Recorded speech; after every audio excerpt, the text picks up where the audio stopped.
Hello again. So it is Monday, Memorial Day, May 30th, 2016, and we're with Harv Roehling here in Butler County at Locust Run Farm.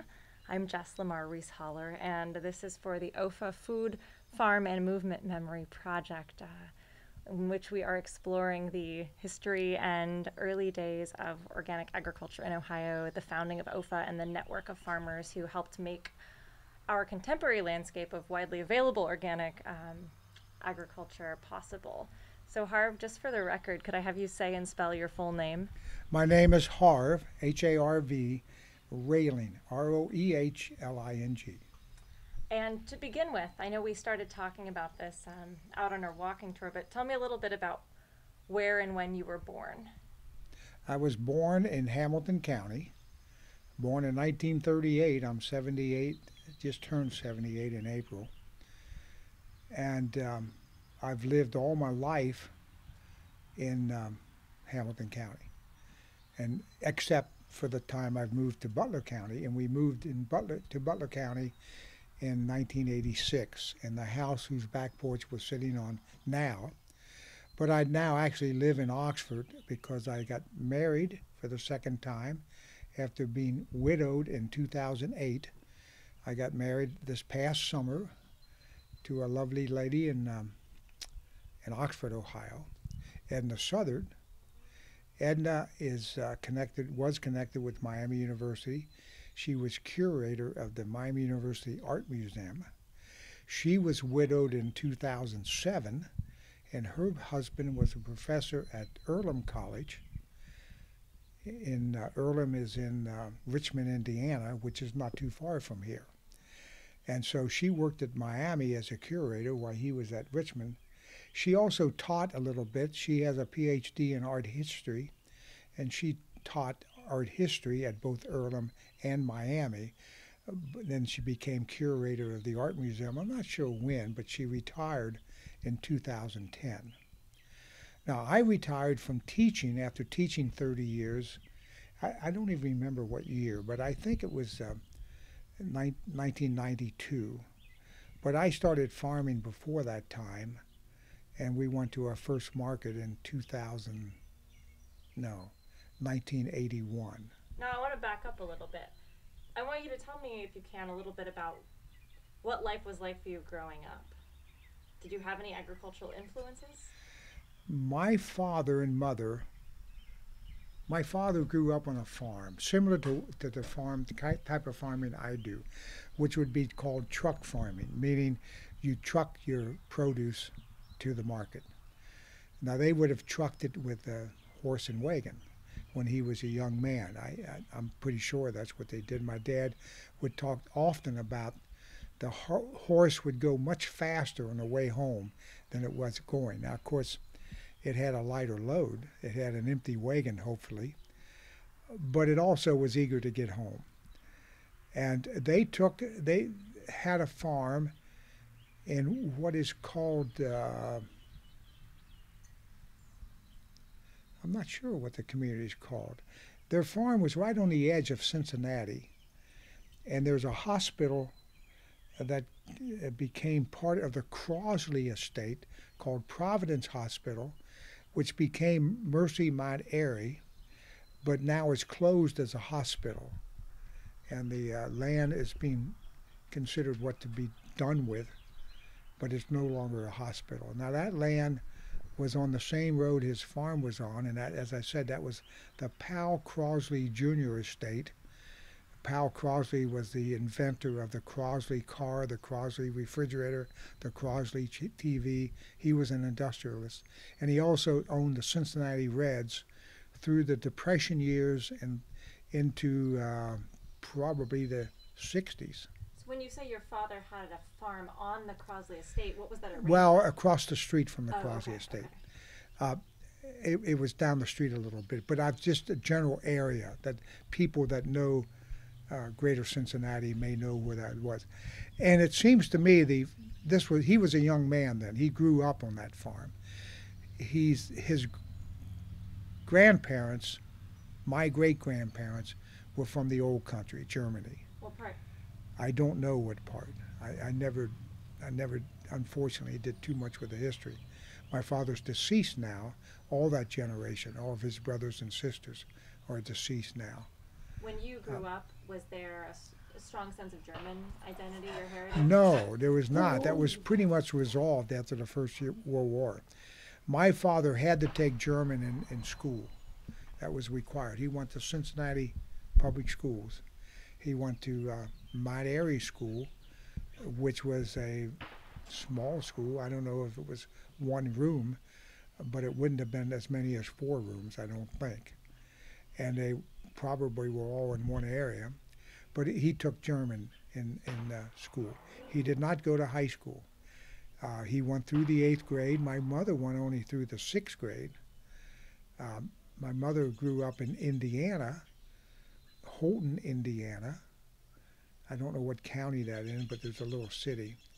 But she lived in lots of places in Indiana. But she was orphaned at a young age, and she came to Cincinnati as a domestic in probably the mid-20s. And she was maybe the early 20s. She was 16 years old, I believe, when she came to Cincinnati to live with his family, that she was the nanny for their son. And he was an industrialist. And when the Depression came in 1929, she lost her job, but not her home, in the sense that she lived with the family. Well, she didn't get paid any longer. There was no money, but she still had a home. And then my parents got married in 1930, and that was 1929 was the stock market crash.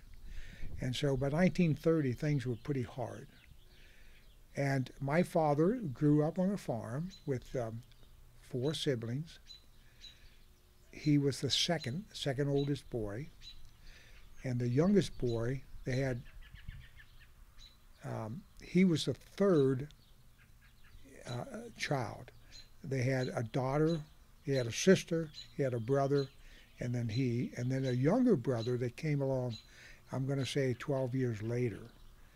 And the younger brother was a preteen when my sister was born in the household at the farm. His older brother had moved away from the farm to go do his own thing.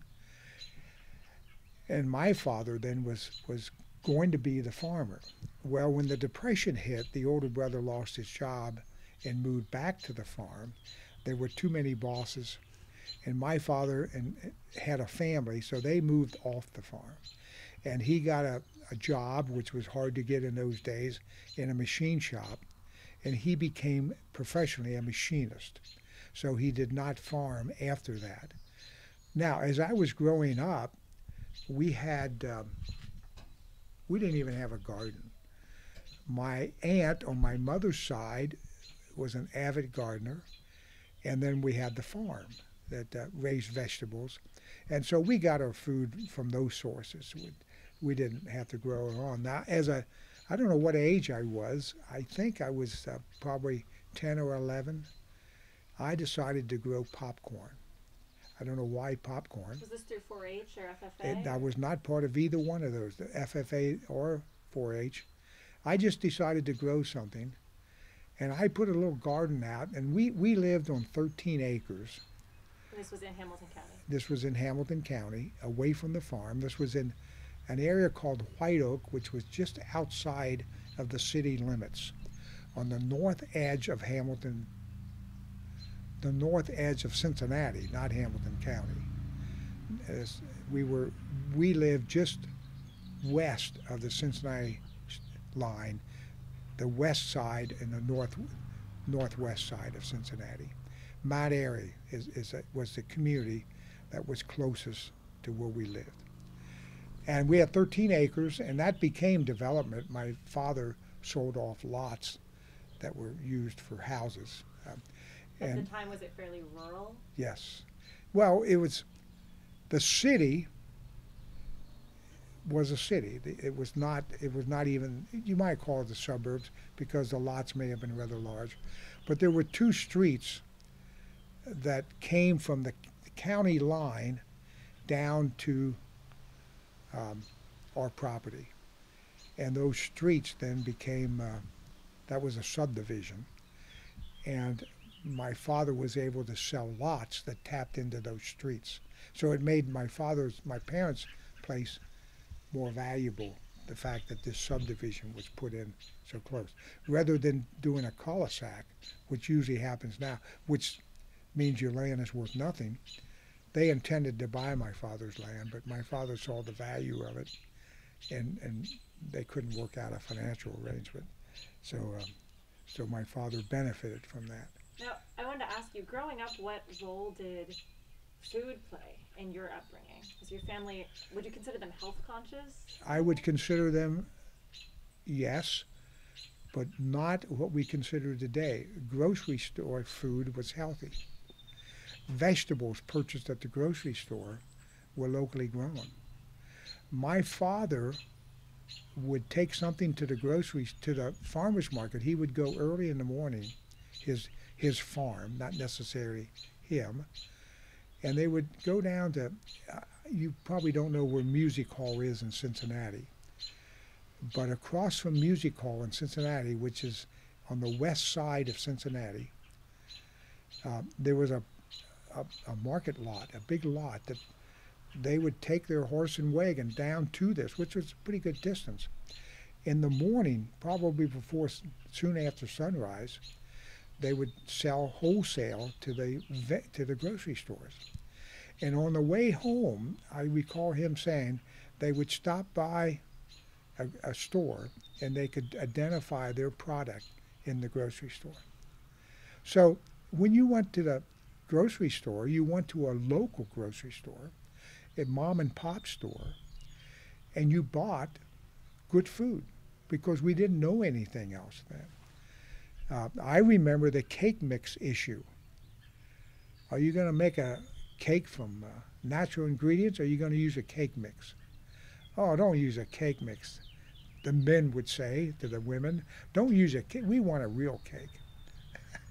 And so we were just getting into industrialized food when I was growing up.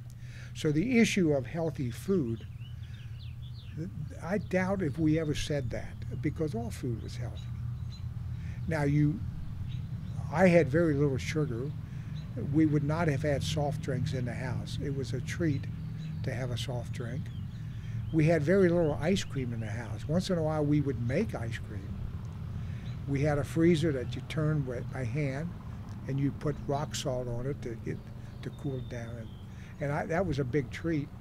And when we went to other people's house, it might be sugar-filled. We might have pretzels and potato chips, but that was a treat. That was not something you had much. So I had very little of that. What was a regular meal like at your house? Well, it was a German meal. My mother was not German, but she, as I said, she came up at age 16 as a nanny. She had worked in the field more so than in the kitchen. And so I doubt if she knew how to cook until she was married. And they lived with her mother-in-law. And her mother-in-law was a German cook and probably had that tradition. So she learned to cook from her mother-in-law and my grandmother. And she died when I was about 12 years old. So I had contact with her. We used to be with her every Sunday. We would pick her up for church, and then she would come for Sunday dinner, and we would take her home then in the evening. That was a weekly tradition. And we always had, no, we didn't always have. We lived on a orchard for a while, and we had chickens. When we had chickens, Sunday dinner was a chicken dinner. When we lived in suburbia, which we built a house that I grew up in, here again, my father working as a machinist in north side of Cincinnati. North side was descriptive and also the name of a community called North Side. And in those days, we would have a chuck roast. Almost every Sunday we had chuck roast, and that would be with mashed potatoes and gravy, and carrots would be cooked on top of the roast. and we would have had some other vegetable, peas or corn, and that probably was canned. I hated peas as a kid, but I didn't know what a fresh pea was. And canned peas are like a different species, you know? Right, and we ate a lot of canned food. It was interesting. We had scouts drop by the house this early spring of this year on a food drive, and they wanted canned goods. We didn't have any. We had nothing we could give them. We had, in our house, we did not have any mixes in a box. There was nothing that we could give them. All we had was fresh vegetables and fruits. And we did have some frozen stuff. But most of the frozen stuff was stuff that we froze ourselves, like my peppers that I used in the scrambled eggs. So it's kind of amazing. That was not the way it was when I was a kid. We had lots of canned goods. And we ate more, we did not eat much frozen food. We had a refrigerator very early. We had a Crosley refrigerator. Powell Crosley, the owner of the Reds and the industrialist. It was a shelvador refrigerator, which meant the door had shelves in it. Now that's commonplace. But then the refrigerator itself was called a shelvador. Now keep in mind, I'm 78 years old, so we're talking a few years ago. We had a freezer that hung down in the middle of the refrigerator that you could put a few ice trays in. If we bought ice cream, we had to take out the ice trays in order to put the ice cream in there. And we would buy ice cream, most times, we would go down to Putz's down in Northside, the same place where my dad worked, and take a crock and get dips of ice cream. And we'd have to rush home with that ice cream and eat it before it melted. Now, later on, stores started carrying packaged ice cream.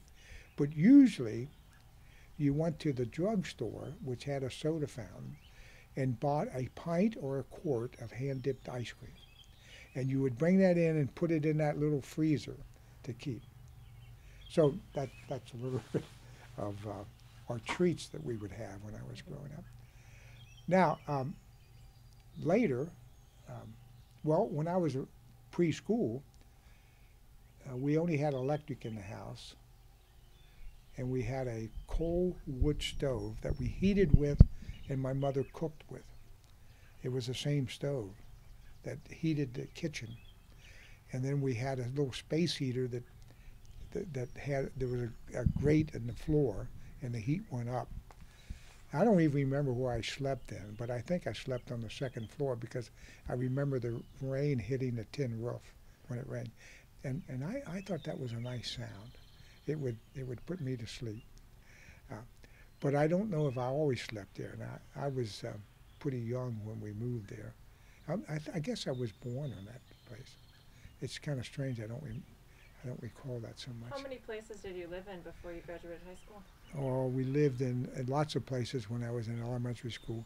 We lived out there, then we moved to a temporary rental spot because we sold the farm, sold it before we had something else. So we moved in with the in-laws of an aunt who moved upstairs, and we moved in downstairs.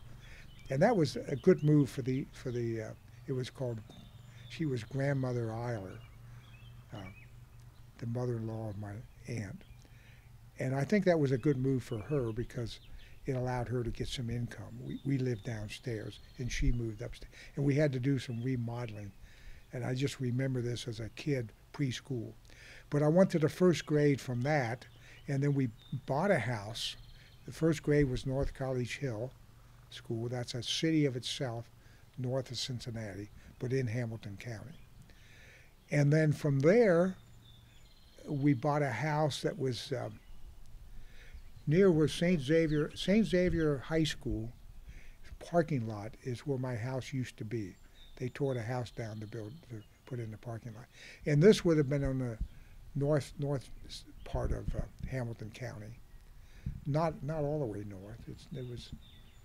But northern edge. And we lived there through the third grade. And then in the fourth grade, I went to Montford Heights, which is where I lived most of the time. That's where I raised the corn when I was about 11 or 12. I'm not sure how old. And that's an interesting story because we had a land that had a little hill, a bluff next to a creek, and our house was on the one side of the creek and the bluff was on the other side. And I went to the top of this bluff and shoveled a spot to grow this popcorn. As a 11, 12-year-old kid, I'm out there with a shovel. And why popcorn? I don't know why popcorn. I don't even know why I wanted to garden. It was just one of those things that I thought would be kind of neat to do. And I don't know why popcorn, but in retrospect, it was kind of easy to grow because it's a big plant. It's easy to keep the weeds out of. But anyhow, my dad comes home from work, and I want to show him. Well, I dug the plot on the neighbor's land. I said, they won't know it. No, we can't do this. We can't plant it on the neighbor's property. Oh my gosh, I did all that work. I'll tell you what I'll do. I'll go see Mr. Schwartz, and he was the farmer whose land we had bought from. And he'll bring his horse down and plow you up a new plot that's on our land. So he did, and I watched him plow, and that was a treat. He was an old German, and I think he was cussing at the horses, but he was doing it in German. And I had no idea what he was saying, but he had one horse and a one-horse plow. And he worked as hard as a horse, keeping that. But he plowed me up an area. I got a door in the garage door for the dog, so he can walk in and out that way. Yeah. So that's what happened with the popcorn. He plowed me up a spot, and he did not disc it. So I probably had to go up there and loosen up that plowed area. I don't remember any of that, but I must have worked awfully hard. I can't. But I was thrilled when my older sister and I would put this popcorn in a wagon, and we went to the neighbors and sold it so much an ear, the popcorn. And the neighbors, of course, seeing this little kid come by, they buy the popcorn. And I was so thrilled, I probably made a quarter or something. It would have been small stuff. We probably sold it for a nickel an ear or something. I have no idea. But it wouldn't have been much. And I wouldn't have made much, but I thought I was rich. And it was so much fun. And the popcorn we actually used. We had this popper that was just a piece of tin with had a sliding grate on top, and used it on top of the stove. We also had a fireplace, and we would put it in the fireplace and use it. But we would and then we would put the popcorn in a crock and put salt and butter on it, whatever we wanted. But it was my popcorn. So undoubtedly it was the best ever taste, whether it was or not, it was mine. So that was my first experience, but I only did that 1 year. And then I worked for my uncle at the family farm, but I only did that 1 year. And my father would always say, well, Uncle Bill hired you when you were too young, and when you were old enough to work, he didn't want you.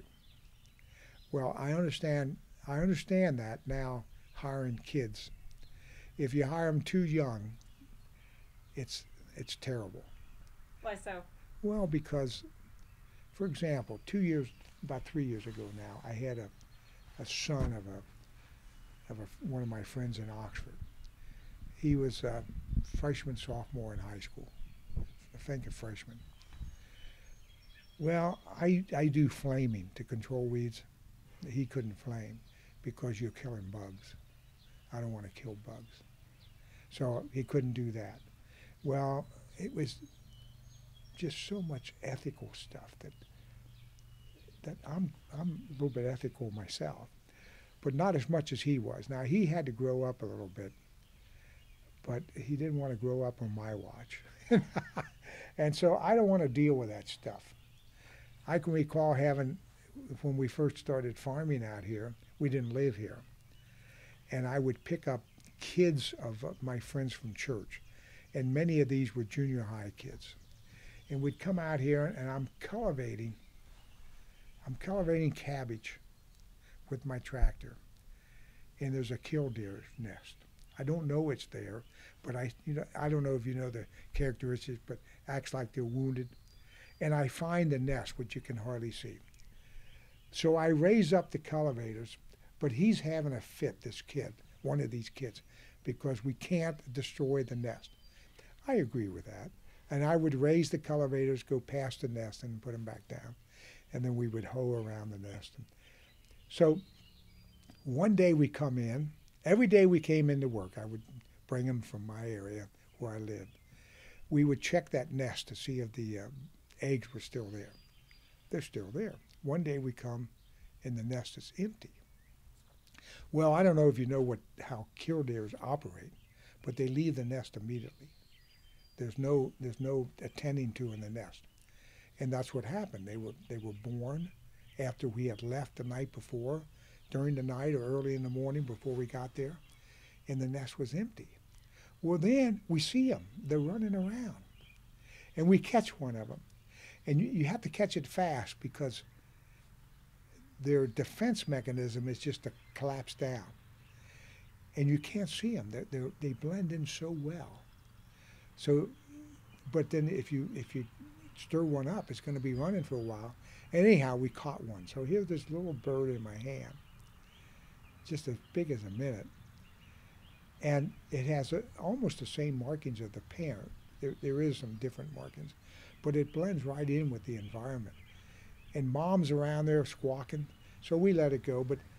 And so we didn't have to worry about the nest anymore. But we saw those birds for a few days, and then they were too big and they knew how to take care of themselves.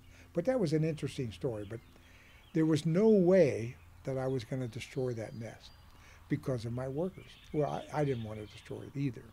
And this scenario has happened other times. But were you that way on your uncle's farm, or why did he not want you back? Well, because I was too young, and I may have been that way. I don't remember. But I know that he probably had to tell me had to do something too many times, to explain it to me too much. And one time, he wanted me to check the air. He was going to take us home. It was my sister was with me this day. She's 2 years younger, so I don't know why she was with me, because if I was too young, she was really too young. But he would take us home, and sometimes it would be at noon. We'd eat lunch, and then he would take us home, and we were done for the day. It was only in the morning. He had greenhouses, and they only worked the greenhouses in the morning because it became too hot.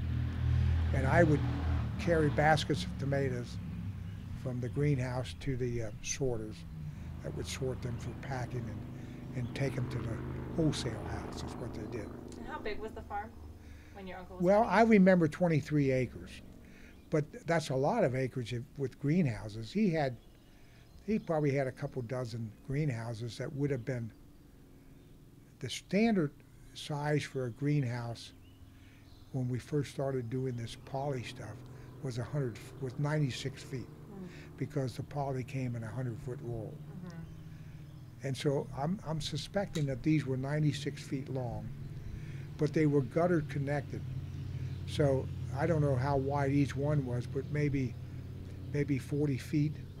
But there was many of them, and they had a sprinkler system in, and it was a big production. He raised thousands and thousands of plants of tomatoes. And then he would have lettuce in the winter and tomatoes in late winter, early spring. Now, so even though you didn't necessarily grow up on the farm, since your uncle got it, not your dad, it seems like you were around that sort of farming culture. But what were your main interests going into high school? Did you think you wanted to go into agriculture or science? When I went to high school, I was all about sports. We won the county championship as an 8th grader in grade school. What championship? The county championship, the 8th grade county championship, basketball. Oh, basketball. Basketball. Okay. I'm sorry. What sport? And I played baseball. I played baseball and basketball as competitive sports between different schools when I was in elementary school. And I went to high school, Western Hills High School, solely because of athletics. I went to Western Hills. I have three sisters. All three sisters went to Mount Healthy.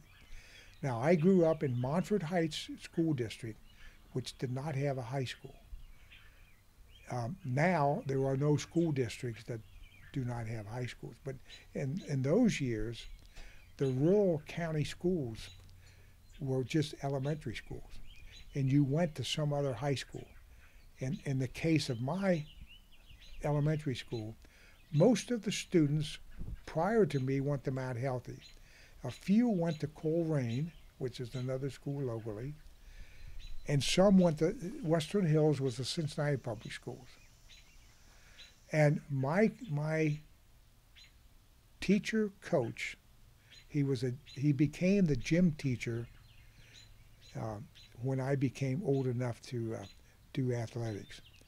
We didn't have a gym before then. We had a classroom that would make into a gym. Then they built a new gym, and then he became the phys ed teacher. We had no phys ed teacher. My older sister, she's 3 years older than I am. I have two sisters older. One's 3 years older, one's 6 years older, and one's 2 years younger. Now, they're all alive yet. Actually, my sister that's 6 years older, she still works 3 days a week as a hospice nurse. She's incredible. But they did not have phys ed in elementary school because we didn't have a gym. They would have had, if they had phys ed, it would have been once a week type of thing. And it was because they moved the wall in a classroom to make it bigger. So you deliberately sought out the opportunity to play sports more My organized. coach suggested that some of us go to Western Hills, basically the basketball team. What were you thinking you would do in terms of your life's work at the time as a teenager? Oh, I was going to be a baseball player, a professional baseball player. That was the only thing on my mind. When I went every place by bicycle, and I always had my baseball glove on the handlebars of my bicycle, because someplace is going to be a game, and I'm going to be a part of that.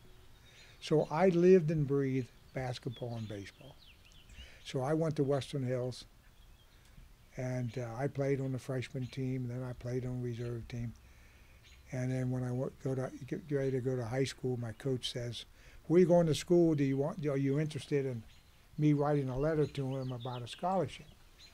And for college? This is for college. And I said, it seems like my biggest position was on the bench. So I don't think I'm going to be playing college basketball. And I did. I rode the bench. I was on the team, but not a starter. And my interest in sports kind of faded a little bit when at age 15, I bought a car. It was a Model A Ford. It was a 1930 Town Car Deluxe Model A Ford. I paid $35 for this car, but I was introduced to it. This is way off of farming, but it's a neat story. Because I worked in the summer between my 8th grade and 9th grade at the elementary school that I graduated from. I worked in the summer to help them move furniture into the new building that was going to open up the next year. They paid you in the car? Well, they paid me in dollars, probably minimal dollars, but the custodian who I became a friend of, it was his car. And I wanted to buy that when he got ready to sell it. Well, he got ready to sell it when I was 15. I was in high school then. And so I bought it, and he sold it to me for $35, but I was to tell people I paid $50 for it because he was offered $50 by somebody else, but he saved it for me. So I couldn't drive, but I mentioned that we had a subdivision developed near our house, and when they put those roads in, I was allowed to drive on those roads before they became dedicated streets. And by the time I was 16 and could drive on the road, the car was pretty well beat up by driving in the field, but I still was able to get a license and drive that. That was my first real car, a 1930 Model A Ford. And this would have been in the 50s. I graduated from high school in 57. Were you headed to college at the time? I went to college right out of high school. Where'd you go? I went to Ohio U. I got a bachelor's degree in math education. How'd you decide on that? Well, I went there engineering school, and I was in engineering school for 2.5 years. And I was getting tired of college. I was getting tired of formulas. I would dream about formulas at night. So I quit college and went 6 months into military, National Guard. This would have been 1960, 59. I actually joined the military probably in 58, and I didn't go to summer camp until, I didn't go to basic training until the summer of 59, and I went for 6 months. Then I got out in 1960. Then I went back to college in the semester that started in the January of 60, I guess, January 60. And I graduated in 62. I was originally in the class of 61, but I lost that semester. I was married when I was in college. I was student teaching in Chillicothe, and we were married, but living with my in-laws in Price Hill of Cincinnati. And then I was student teaching in Chillicothe, and I had an apartment. My wife would come up and visit on the weekends. As I said, it's quite a distance. Right. She would come, but she had a job in Cincinnati, so we were distant married, but together on weekends only for them. And then I started teaching in the fall of 62. I got my first teaching job at Cincinnati Public Schools. I remember that job. I only interviewed with 2 schools. I interviewed Cincinnati Public Schools, and they were so positive. They wanted to know when I would be interested in the contract. So I told them, and sure enough, I got the contract offer at that time. And then I interviewed another school in northern Kentucky because of my wife's boss was on the school board and wanted me to interview. But your wife was in education as well? No, she taught it. She was a secretary for AT&T, and it was her boss that was on the school board in that school system that wanted me to interview, and I did, but I wasn't interested in that. I thought I had the best job in the world when I got hired by Cincinnati. I taught at Schroeder Junior High School, a upper middle class community, Kennedy Heights, Pleasant Ridge area, and I had a great job. What was happening culturally or socially at the time in Cincinnati? Well, we had civil 60s. rights in the early 60s, and that whole civil rights thing kind of passed me by, but I experienced it in the school. Kennedy Heights became racially segregated in there was an effort made by the community to segregate the community. So reaction to integration. Right. They were trying to integrate. There was some future-looking people in that community, and Schroeder Junior High, 7 through 9, was where I taught. And then I wanted to transfer to a high school, so I was offered one school the year before. I taught there 8 years, but after 7 years, I was offered a job at one high school, but I would have had to teach biology, and I knew nothing about the life sciences, even though I know a lot about it now. I didn't then. And I had a lot of physical science, although I was just teaching math, no physical science. I became a physics teacher, which I thoroughly enjoyed. That was my favorite teaching. Later, the last 15 years of my teaching career, I taught physics and math, and I liked the physics. That was the best thing. But at that time, I was just teaching math, so to go to a high school and teach a subject that I really didn't know, I didn't want to do that. I wasn't certified for that either, but I would have got temporary certification. But so I turned that down and waited for the next year, and then I went to Woodward High School, where I got an all math teaching job. And that was after 8 years at Schroeder. My 9th year was at a high school, but Schroeder was experiencing the racial turmoil that came with the civil rights movement. And Martin Luther King was shot when I was teaching at Schroeder.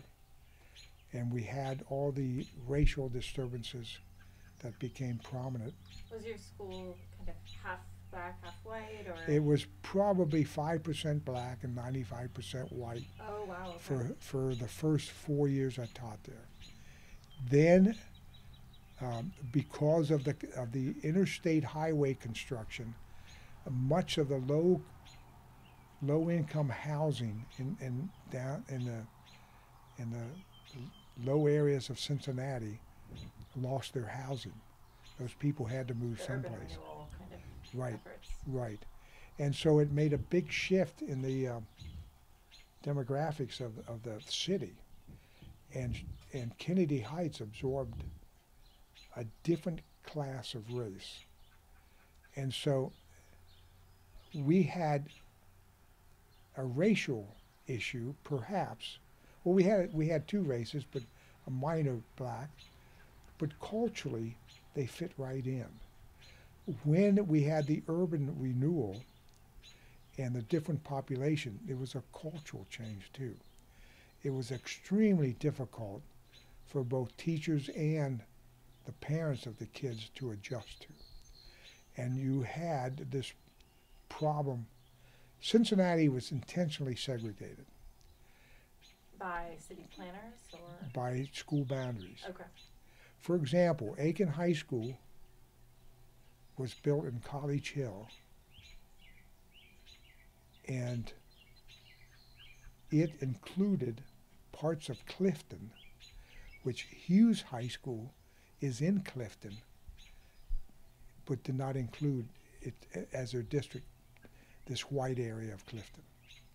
It was racially segregated by school boundaries. So during civil rights, those boundaries have to be redrawn. Right, to integrate the right. schools, or busing. And Cincinnati Public Schools avoided too much busing by changing boundaries. But it created a lot of turmoil, problems with acceptance. Teachers, we wanted the same kids we had. So it was difficult to adjust to Right, a new group right. of students. You had to work differently with kids. I have a sarcastic sense of humor, and when we first started getting black kids in our schools, to a greater degree, they couldn't handle that sarcasm. I had a little trouble with discipline with that. And were there African American teachers brought in as well, or they didn't bring their very teachers slow, with them? very slow. Then it became more integrated, but you really had a racial problem. I made the comment to a black counselor once that we don't have a racial problem anymore because we're 95% black. And he says, if you think that, you need to be teaching in some other school, because he saw it as we had a tremendous racial problem with white honkies like you, is what he saw. So there was still, for years after the integration, it sounds like, kind of tension. Oh, there was a big between tension, people. yeah. And that's, I got into farming in the early 80s. I mentioned out there that I went to my first market in 1981. Mm-hmm. Now, I started teaching in Cincinnati Public Schools in the fall of '62. Okay. Yeah, fall of '62. And so the era I'm talking about is in the 70s now. Okay. Late 60s, early 70s. So these repercussions kind of continued. It wasn't Right. just like, Oh, boom, it's man. integrated, everyone's cool. A long time. Then I transferred to Woodward High School, and the Cincinnati Academy of Math and Science was brought into Woodward. Is that a magnet? It's a magnet school. This was Cincinnati's attempt to integrate without forced busing. So you put magnet schools in different schools, and the magnet schools had to be integrated. They had to be balanced. But the beautiful thing about CAMAS, C-A-M-A-S, Cincinnati Academy of Math and Science, I taught physics in that program. I was teaching physics for Woodward at that point, but only had one class. So when Camus came in as seventh graders, so they were there seventh, eighth, and then the third year they expanded to the ninth grade and became part of the high school. Seventh, eighth, and ninth was still junior high school, but ninth graders were considered high school. They got high school credit as ninth graders. So the Camus program then expanded from a junior high into high school. And when they got to the 10th grade, because we grew, this was a new school, started with the junior high and grew to the high school. So when they started the 11th grade, I became the physics teacher. I had a block. We had 3 blocks. I had the engineering block, we had a biomedical block, and we had a technical block. So the students that were more into physical science than the life science were either in the technical program or the engineering program. But the engineering program were the sharper students. So I had them for 3 classes in the morning. A math class, a physics class, and a joint class called Introduction to Math and Science. And that was beautiful. I loved that. And so I taught physics then for the rest of my high school career. Well, for most of it. And you stayed at Camus for most of your career? All my career, the rest of it, yeah. Then Camus, after I retired, Camus moved to Hughes. And I think it's still at Hughes. So I have to ask, you mentioned we were out in the walking interview that at some point in time, I think it was connected to your wife's family when you got married, someone had a garden plot and wanted you to get back into agriculture. So how did that happen and how did that intersect with your career? Well, my grandfather-in-law brought his rototiller out when we bought the house. We bought a house. This was in Dublin Hill? No. He lived in Price Hill. Price Hill, sorry. An old community. Cincinnati is many hills. And Price Hill is a hill on the west side of Cincinnati. And it's an old community of, well, pretty many Italians are there. But Cincinnati is a German town itself. So there was Germans and Italians on that hill. And he lived in this very narrow lot, but they had deep lots, and he would garden in the back. And he was a union person. He was business agent of the Electrical Workers Union, and he had a pretty good position. He was pretty important in the labor movement, and he made a decent income, and he was considered rather well off. As a matter of fact, he would be the one that would place electricians with construction jobs. So an outside contractor is coming in to build the stadium. They need 500 electricians. They would come to the union hall and get their electricians, and he would assign them to this job. So his agriculture was not his main line? No. His gardening was just his thing. And he got me a job when I was dating his granddaughter as an electrician. So I've actually had 3 careers. I'm a teacher, I was an electrician, and now I'm a farmer. And electrician, I did that for 13 summers. I worked as an electrician. When you were off school from teaching? In the summertime. Oh. And I quit, well, I quit actually before I started farming, or about the time. But I worked at Procter & Gamble for a while in the summers too, which is a different story too. I had lots of jobs. I taught TV summer school. I taught 6 weeks summer school on Channel 48, educational TV, as a math teacher. So I've had some interesting jobs, but that's a different story. Nothing to do with farming. So my interest in farming, though, became, it was after he passed away, I decided to start gardening. Unfortunate, because he would have been very pleased to see me gardening. But when he did that rototiller, I planted a few seeds, I guess, in there, and became weedy, but I was an athlete. I was interested in playing men's softball. And we had, our church had rented a gym, and we would play basketball one night a week at this gym. And I wanted to do those things. I didn't have time for gardening. So how many years after he first plowed up your lot did you take it back up? Well, I wasn't too long. I'm going to say less than 5 years, probably around 5 years, plus or minus. I decided to have a garden, and this was because my sister, I mentioned, they decided to homestead out in Pike County, Ohio, which is one of the poorer counties. It's the county that just had that murder thing. That was in Pike County. Tell me about that. Why did she choose to start homesteading? Where was that coming from?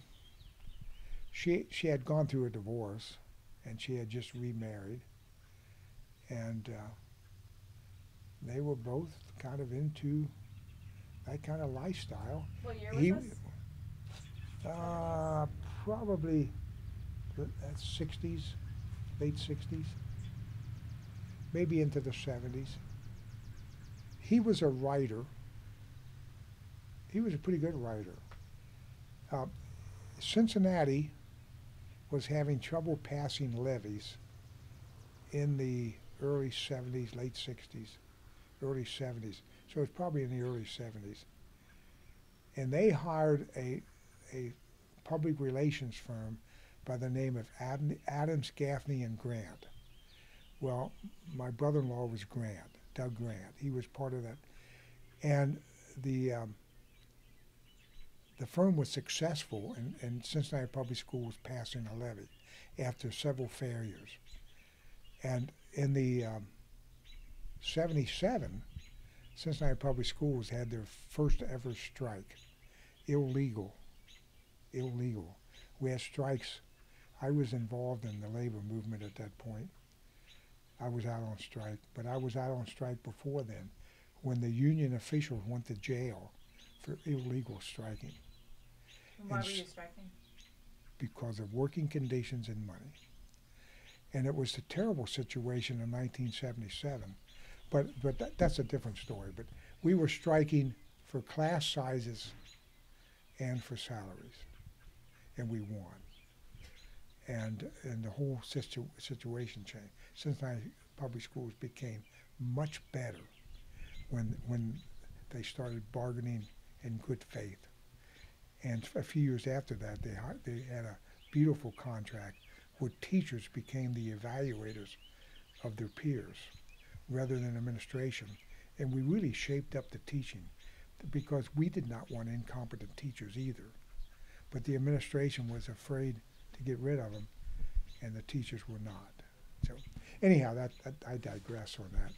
But I started farming then because I wanted a garden in my backyard, and it wasn't big enough. I wanted to do more. And your sister at the homestead with her new husband, they had more that they were farming? They weren't commercially farming. They were gardening for food. They were putting up food. They had an old house on the land that they didn't live in. They brought in a trailer, a double-wide trailer, and they used the house as a canning kitchen and a workshop and a sewing thing. So my sister made most of her own clothes, and the kids, all three of my sisters, had the best dressed kids going to school. Where do you think that sentiment came from? My mother. But growing her own food, making her own clothes, was that something new in your sister's life? It was new in my sister's life. It was part of the hippie movement. And it's kind of interesting because my sister was high society. She married into the Yellow Cab family of Cincinnati. Her husband's grandfather was a founder of the Yellow Cab Company. And her father-in-law and her uncle-in-law took over the Yellow Cab Company. So there was some money there. But on her husband's mother's side was Hobart Industries. So there was a lot of money there. So my sister was rather wealthy when she was married to her first husband. Well, that didn't work out. and then this was a second marriage. And she became kind of a hippie. She had been through the society thing, but she also had to cook because women cooking in that family was pretty important. You had to entertain and you had to know how to entertain. But so she enjoyed that part of it. But she also, because of her roots, because of my family, my mother, you made your own stuff. And so they made their own clothes. So they bought this land and they were going to homestead. Well, they liked money too well. Both Doug and my brother-in-law. He just passed away last Christmas, incidentally. But he was a writer, and he could work out of his home. He's a very good writer. He made a good living. But they didn't have to do without money because he could write. But the problem was time. Can he write and can he homestead at the same time? Well, the homestead didn't last too long. But it lasted long enough to plant the seed in me. And then I started gardening, and we lived in suburbia that was transitioning from rural to suburbia. And there were a lot of farmers. I went to church with them. Manure was an easy to come by. And I had hog manure, cow manure, horse manure, not so much horse manure, but a lot of hog and a lot of cow. And I could haul this. Why would I buy something in a bag when I can get manure for free? And this is a hobby. So the time it takes me to haul the manure is not a factor. It's all a hobby. And my garden was so rich and so beautiful. And I was so successful. I had to do more. I have to ask you, were you gardening organically at that time? Well, yes, but more by default. I had no ethical reason to be organic. My sister was, and she thought that, why would you want to put poison on your food? So this was kind of a heyday of the environmental movement. You were Right. in touch with all of that? Yes.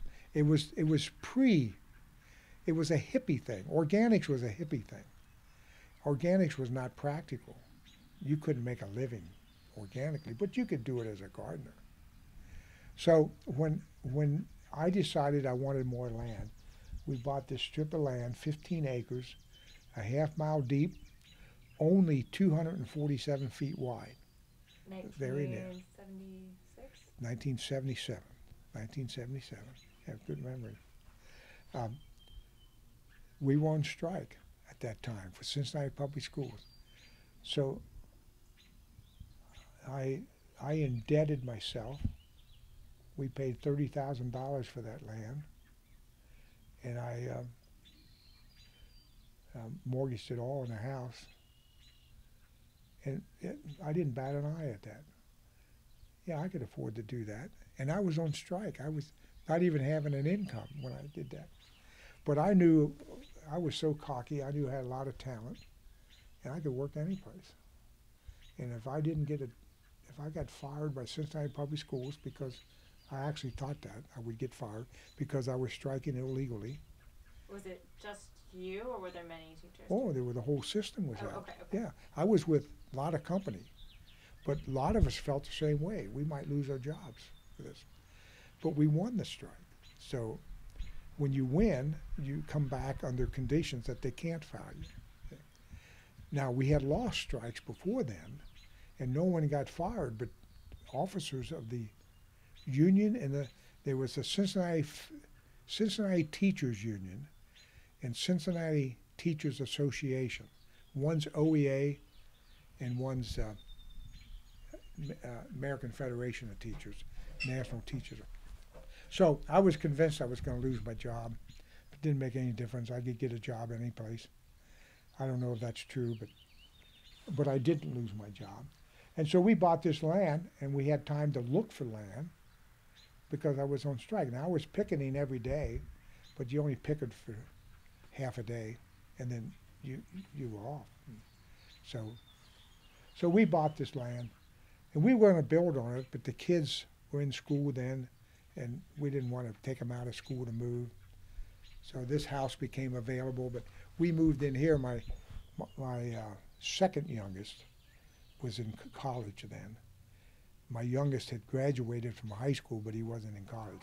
He got his degree much later as an adult. But then, like I said, I went to the first market in 1981. By 1982, I realized how we had to change if this was going to be a business. I had to get bigger. Had you intended it to be a business? Yeah, but I didn't know what that meant. I thought that it could be my summer job. I'm teaching in the winter, but it doesn't work that easily. There's too much to do in both the spring and the fall to really do justice to farming. And I didn't want to cheat my teaching job, but it was awfully hard to do in farm. So that's why I retired after 30 years. What year was that? 92, I think. I'm not sure. I'm going to have to look that up. I kind of forget. But I retired at the end of February. And teaching, 120 days constitutes a year. And that's when I had taught 120 days. So the 1st of March, I was out of there. And I was drawing retirement. Now that isn't quite fair, but I had a heart attack that December, and I didn't even want to come back. And the cardiologist said, "Oh, you don't have much stress in your job. You can certainly go back and teach." But that's how ignorant he was of the teaching profession, because we had a lot of stress at that point. So I was glad to be out. Two of my kids are teachers, and they both love it, and I'm glad. But I'm glad that they're teaching and not me. I had 25 good years. I did not have 30 good years. The last few years were not fun. Okay. Because of the change in the system. And not just the change in students, because I still had good students through Camus, but it was so hard to teach. We had to document so much. The testing and all of that. The what? Was this kind of the rise of standardized It testing? was the rise of standardized testing, but it was more than that. Parents were no longer as cooperative. If I refused a kid a restroom pass, I'd have to answer to a parent. And then I had to document how many times I had let them go to the restroom. I hate record keeping. I do it with the farm, and I hate rules. My rule in the classroom was you got to treat other people as you would want to be treated. You act reasonable. If you do that, then you've obeyed the rules in this classroom. We were supposed to post rules, and no, none of this no stuff. It's yes stuff in my classroom. So I did not get along with much of what was happening in the classroom. The change in documentation. I don't want to have to document how many times I've sent a kid to the restroom so that I can defend it again when I say no against a parent. And I had to do that. So I didn't even want to take attendance. Early in my teaching career, I never took classroom attendance. There was no need to. If the student was absent from school, they were not in my class. If they were not absent, they were in my class. I didn't have to worry about that. But that soon evaporated, that kind of thing. So farming became an escape from the things I couldn't control in the classroom. So I want to back up, because there was a moment a few minutes ago when I asked you, did you start off farming organically? And you said, kind of like, I didn't mean to, but by default. So by the time you retired, you've been farming for quite a few years. Almost a decade. So can you tell me about that journey? When did you start considering yourself organic? Why did that become important to you? Somehow I found out about OFA. I don't recall when, but I was certified in 1984. So I'm guessing it was about 81 or 82 that I went to my first OFA conference. And you bought this land in 77? Right. Okay. Right. So it's 5 years later or something. And I'm trying to farm organically. Well, I'm trying to farm. I don't care how it is. But I'm not using chemicals because I don't want to spend the money on it. So it was less an ethical or an environmental or a health concern at first. Yes, it was not, that's correct. It was not a concern at all. I just didn't know, I didn't know how to raise anything in my backyard. I didn't use chemicals because of that manure being so available. And Grandpa had some composted bags of composted cow manure in his garage. And when he passed away, I cleaned out the garage. And I was to, Harv would take all that gardening stuff. That was what Grandma said, see? Because he can use it. We don't. And it was that bag stuff that and the plants were so good. Oh my gosh. And my neighbor, she was talking about the water that ran down the hills. She had an area below me a little bit in altitude. And when it rained real hard, the water would flow from down the river. And her flowers grew so much better. So she was talking about how good it was to have me gardening because she was getting the benefit of the runoff. Well, there were no chemicals on that. It was all naturally done. And as I said, by default, but because I started to appreciate how good it worked if you did it naturally, then by the time we bought the land, I was convinced that organics was the way to go. And I had not known of OFA. OFA was founded in 1979, and I think it may have been 1981 about that we went to the first conference. I thought it was a one-day conference.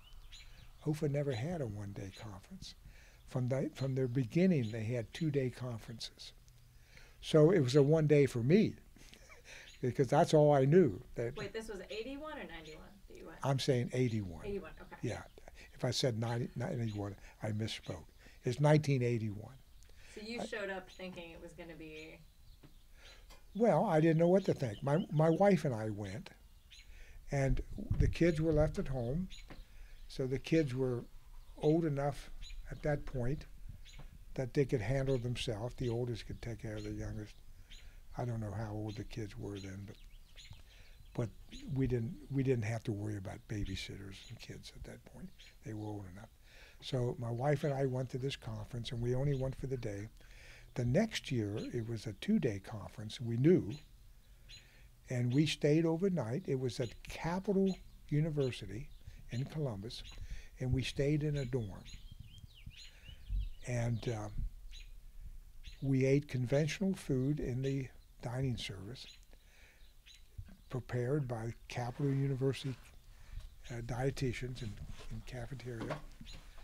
And we had workshops put on by an outside speaker, who I don't even remember who the speakers were, and OFA members who were successful farmers themselves.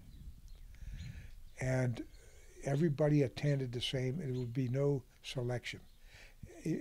Are you familiar with OFA? Have you been to a conference? Mm-hmm. It was not like that at all. We now have 1,200 people. The first conference probably wasn't even 50. I don't know. The first one we went to, everybody could fit easily in a classroom, and you just had, everybody was at the same session. And so we went to, every year we went to these conferences. Did it change your practices or your beliefs? Yeah. Can you give me some examples?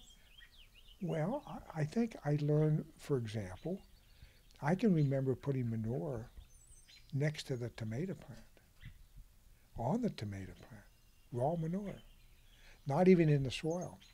And I would never do that today. I would always work it in. Now, I would not object to planting. I would only object because of the rule. But I wouldn't mind planting in a manured field right after the manure was applied. The problem with that, as we learned, is the heat from the manure might burn the plant, but I did not have that experience. The pathogen thing didn't bother me at all. I didn't even know about that. It was more about you don't want to burn the plant with all that manure. So I would put the manure on ahead of time. But ahead of time might be 2 days ahead of time. And I recall having a lot of manure very next to a tomato plant, shoving it off of a trailer. I would take the trailer and drive it over top of the plants and shovel it off. Well, we can't do that now. And I don't put any manure on. I don't want the pathogens. I just use compost. And the pathogens are killed in that process. So I do recognize that. But I didn't know anything about planting. And I remember plowing, and the next year plowing and turning up what I had turned over the year before because I plowed too deep. You have a aerobic area that's only a few inches down, maybe 4 inches down, and then it becomes anaerobic. And so if you plow too deep, if you turn that over, you're killing bacteria because you're taking the anaerobic and putting it in a aerobic environment and vice versa. So you're killing everything if you plow too deep. Well, don't invert it at all. So in my beds, I should have showed you my broad fork. Are you familiar with a broad fork? Because all of my beds get broad fork. And then that helps me get it ready for the lettuce. And so I think that's important to break up that soil, but not inverted. Don't want to do that. I do too much tillage. I would like not to do any, but I got to do weed control. And weed control can become pretty good until you have something that happens that you can't keep ahead of it, and then the weeds come on, and then you have weed problems. Was this the kind of thing you discussed at early OFA? Would you say that there were a lot of kind of troubleshooting and best practices? There were probably that. There were people that would raise a squash plant, and they would tell you how to raise squash. They would tell you how to raise tomatoes. They would tell you how to raise lettuce. I've given workshops on lettuce raising. What was the landscape like for organic farmers in Ohio at the time? Was it a supportive environment? Well, we had people from the university speaking at a workshop. They were on the wrong side of the table. We had to quit asking people from the university because they didn't know. We knew more than they knew. And they couldn't understand why we weren't using chemicals. And I recall one university person on a panel saying an Amish farmer had reported that he had raised oats, and the oats were developed by Ohio State University, and they were so good because they stood up and he got such nice straw from it. And the university said, now we just heard a report from the most conservative farmer you can think of, an Amishman, complimenting on us on developing this oats, and yet you don't want to believe anything we're telling you about everything else. Well, they had no respect at all for the absence of chemicals. If you're not going to use chemicals, you can't farm. And when I go to a horticulture meeting for vegetable growers, now, if I go to one of those meetings, and this is true 30 years ago, it's a sales meeting for chemicals. Because the whole meeting is to give you your license to apply chemicals. You have to go to so many hours. And they're telling you how to control crop X. And crop X, you use product Y, and you apply it at this time. And I recall once I was asked by the county agent to come and talk about organic tomatoes. when my friends see me at the workshop, they were saying, "What are you doing here?" Because this is people I'm marketing with that know I'm organic. I said, "Well, I'm supposed to give a workshop." Well, as it turns out, I did not get I changed the title of the workshop from Growing Organic Tomatoes to Growing Organic, because the theme of my workshop is that it makes no difference what you're growing. You grow tomatoes the same way you're going to grow them chemically. It's what you do to the soil to prepare it. That's true for all organic crops, not just tomatoes. So it sounds like at this point, something has changed for you. This isn't just a cheaper way of doing things. Right. It changed tremendously. Can you talk to me a little bit about that? What changed and how? It's when I talked about how successful my garden was, then that lit up a light in me that said, why can't you grow it bigger amounts using the same methods I grew in? Why do you have to buy chemical fertilizer? Why can't you use this method? Well, because I could answer this myself. It takes a lot of time to get that manure, and you have to have availability of manure. Okay, but I do have those. I have availability. I don't have a lot of time, but it's pretty good to do it this way. And the soil is improving so well. But see, I told you once I turned over this furrow. Well, I shouldn't have been plowing, at least not that deep. Now, conventional folks, they want to plow deep. Go 8 inches, don't go just 6. They may not feel that way now, but at that time, you wanted something that would plow deep. And I was of that same mindset. Well, do I? And I remember hearing Rex Spray lead a workshop at one of the early conferences. And he was saying, where does the fence post rot? Does it rot down in the ground, or does it rot at the soil line? It rots at the soil line. There is no rot. If you want to replace a fence post and you take the old one out, down in the ground, it's almost like new. It's the higher you get up to the top, that's where it rots. That's where it breaks off, because that's where the activity is. So why would you want to bring that soil on the bottom up? See, Rex was saying that early on. Don't plow deep. Now he was advocating not even plowing, and he used an offset disc. Now I don't know, you know what a disc is. And what a disc does, it basically moves the dirt over. An offset disc is a bigger disc, and it's offset in that you have one that's going this way where the disc are going this way, and one that's going this way. And that's what they mean by offset. They're not in line with one another. They're offset. And the front one is tearing it up, and the back one is tearing up one way, and the back one's throwing it back the other way. But it's doing all this in the top 3 or 4 inches. And he had a commercial offset disc that probably took a pretty big tractor to pull. And he was preaching that. And what it does not do is invert the soil. It mixes it, but it keeps pretty much what's on top, and what's on the bottom. And that was a big lesson. So I became a disciple of Rex Spray. Rex had a 4-year rotation, and I wanted a 4-year rotation. And what was Rex growing, and where? He was in Knox County? He was in Knox County. Rex and Glenn, 2 brothers. Rex is the older one. I think Glenn is still alive. I'm not positive of that.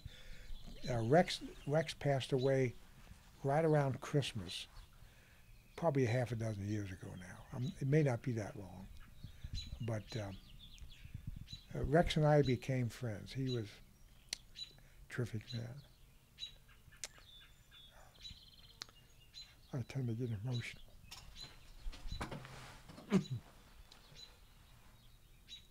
But he was an advocate for the rotation and the tillage method. Now, he was a grain farmer, not a vegetable grower. Okay. And he had a rotation, I don't know exactly, but he did a small grain, a hay crop, like clover. I think clover. I think he had trouble with alfalfa, and the alfalfa, he gave up on alfalfa. And he had a modest, well, he used to be a dairy farmer, but when I knew him, he wasn't a dairy farmer. He was raising a small herd of beef, but primarily corn, beans, a small grain, and a hay crop. And the hay crop, he would only harvest one cutting of hay, and the rest of the cuttings he would leave lay. And he was raising the hay crop for the activity under the soil. And he would follow that with corn. And he never added nitrogen. Are you familiar with the Farm Science Review? Yes. Well, OFA used to have a booth at that. We no longer have it, but we used to have a booth. And I would man that booth many years. And this is the space where all kinds of different farmers from across the state get together. Right. And is it experimental, sort of like new? Well, they show experimental plots that some have had. But there's a village where they have, it's designed as a village, a grid of streets, and different vendors have a lot, small area on, OFA was always on Chemical Street. Of course. And we would take a corn plants from Rex's field, and that would be the center, prominent in our display. And we would tell farmers that corn has no external nitrogen applied to it. We were called liars. You cannot grow corn that way without external nitrogen. Well, yes, you can, and he does it. And now I've just had this same discussion here in Oxford within the past 4 years. Actually, 3 years ago. Edna and I, my wife, had known each other. We just had our 2nd year anniversary. May 21st was our first date. We went to Kona Restaurant, and we had met one another the Saturday before at the farmers market. But we really met one another at the League of Women's Voters. I was asked to be on an agriculture committee for the League of Women's Voters.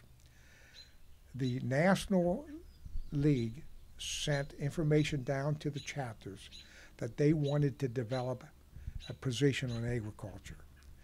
And they had a number of study points that they wanted and questions answered. And they asked each local chapter to come up with a committee, a subcommittee, to study this. So one of my friends, Jim Rubenstein. Oh, sorry, guys. Do I need to stop No, here? you're good. He was asked to be the head of this committee. So he says, I'll be the head of the committee if I can appoint my own committee. And they said, well, yeah, we can do that. So it became a Sustainable Agriculture Organic Committee. And his reasoning was, we don't have time to go through to convince the conventional folks what's good for agriculture. We need to have this report in too soon. And I'm not going to be chairman of this committee unless we take a sustainable ag report. So he asked me to be on it. He asked, there's a Harris Miller certified organic beef raised in Oxford. Sybil Harris Miller is the daughter of the Bob Harris, who was certified organic beef grower. She was asked to be on the committee. There's a Miami University has a university farm for the first year this year, and I've been asked to be a mentor, so I've been working with her a little bit. But Lauren, I can't think of her last name right. She's the farmer, and she needs help in the scale of growing, but she knows a lot about growing. So I and Steve Edwards, who is another OFA member, from Oxford that lives in Cincinnati now. We've been asked to mentor. But anyhow, the farm is on the Fryman farm. Well, Jane and Jack Fryman are members of League of Women's Voters. Jane is they're my age. They've been around a long time. Jane is one of the senior leaders of the League of Women's Voters, and she and her husband were asked to be on this committee. And then there was another member who knew nothing about agriculture that was asked to be on. And then there was, I think that's pretty much it. And Jim Rubenstein, who is a geography professor, retired now, not at that time. He just retired a couple years ago. I don't think he was retired then. He was still doing part-time teaching at least. And he's a tremendous facilitator. And he's a tremendous person of summarizing what you said. And it was a tremendous committee. So anyhow, we made a report to the membership. I was not a member of the League of Women's Voters. I am now. I always had a lot of respect for the League of Women's Voters because I use their printout when I vote. I mean, their information sheet is so good. So, and then when I was asked to be part of this committee, gosh, yeah, I'll be part of that. I wanted to be. And then we gave a report, and much of the report followed organics in my line of thinking. So some of the people said, well, I pretty much learned from Harv, you know. So I was the primary person who gave the report of the committee, what it is that we based our thinking on, and it was organic agriculture. Well, Edna, my wife, was hearing this, and she introduced herself to me at the next farmers market, and she said, we ought to get together and talk. And I said, well, let's do that. So I got her phone number, and it was almost like teenagers getting. But she was widowed in 07, and I was widowed in 08. And so we were both ready for another relationship. So I'm having fun. Was she involved in sustainable agriculture as well? No. Her husband was an avid gardener, but he was an academic, a good mind. He's a language expert. He taught himself Hebrew.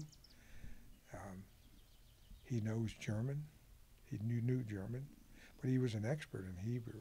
He was a history major, history teacher at Earl. But he loved the garden, and I don't think Edna did hardly anything in the garden, but she processed the food. So she'll say to me, do you want some help in the garden? And I said, I can always use your help, but I only want you to help if you want the recreation from it. Don't feel like you need to help in order to make it go.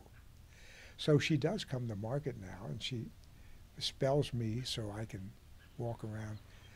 In my heyday of farming, I would always take at least one worker to market. Sometimes we would take two. And I would tell the worker, now your responsibility is to sell. You're going to collect the money and make the sale. But I'm the marketer. So my responsibility is to sell the customer on buying the product. But they're going to buy it from you, not me. So I would never be behind, usually not behind a counter. Usually I was out in front, and I would bring people in, and I would talk to them about how stuff was raised and what it was raised. And I still do that. And Edna relieves me once in a while so I can walk around and talk to people, other vendors. So I'm interested from this moment and earlier in our walking tour, you mentioned a couple of times for you and Edna now, this is fun, this is recreation farming, but I'm curious how that compares to kind of the heyday of farming as your business practice after you retired. And did OFA play a role in this becoming your kind of main profession for a while? Yeah, OFA did, yeah. It taught me how to farm. Who were your There's, other mentors besides Rex? let me mention a name. There's a couple named Eric and Ann Nodal from Pennsylvania. They used to be very much involved in PASA, Pennsylvania Pennsylvania Association of Sustainable Agriculture. They have a big convention in the winter, same as OFA, bigger than OFA, much bigger than OFA. But they learned to do the convention from OFA. And we used to have a chapter of OFA in Pennsylvania. We no longer have that. It's too much travel to come here from Ohio. But they did not, PASA was either not formed then or in its infancy. But Eric and Ann, I went to their convention one winter, their conference. Farmers Union has a convention. It's not a process meeting, it's a business meeting on policy. OFA has a convention. It's not a policy meeting, it's a learning situation. You learn how to farm, you learn what to appreciate. So there's conventional, organic. In Farmers Union, you learn how to farm some other place, not at the Farmers Union. They're starting to change that a little bit. We had a neat workshop about organic matter from an extension person. First time I ever heard that from extension. But anyhow, I went to a PASA conference one winter that was sponsored by the Sustainable Ag Committee of Ohio. Back in the 90s, there was a government program through the Farm Bill that funded coordination between Extension Service and nonprofits that were involved in sustainable agriculture. In order to get this money, OSU had to invite OFA to the table. And that's how we got I don't know if you're familiar with the OFFER program. Well, that was started. Tell me a little bit more about that. What does it stand for? Organic Food Farm Education and Research. OFA was very instrumental in getting that started. I was president of OFA when this movement started. Sean McGovern, who's now with the SARI program. Do you know Sean? Okay. I know he was a past executive director for OFA. Right. Sean was hired as a secretary the same time as Margaret Yulesman, Margaret Ferrix at that time. She wasn't married. She was a student at OSU working on a PhD, and she became OFA's program director. Both were hired part-time. The first employees we had that I think I was treasurer then. I wasn't president yet when these were hired, so I wrote their checks. It's the first employees we hired other than the newsletter editor. We always paid, it seems to me, since I was involved, we always paid the newsletter editor. And it may have been, we paid him for a publication, so many pages, and we pay you for that. And then Holly Fatler, is she on your list? She is on my list. I'm glad. Say hello for her. Absolutely. She's a neat person. And her son was in Oxford the past couple years. His partner was getting her a graduate degree. I don't think he went to school there, but actually I saw him this winter. I play bridge with the math department up here. They play at noon every day of the week, and you tell what days you're available. And I just started doing this. Well, I've been doing it for about a year now, I guess.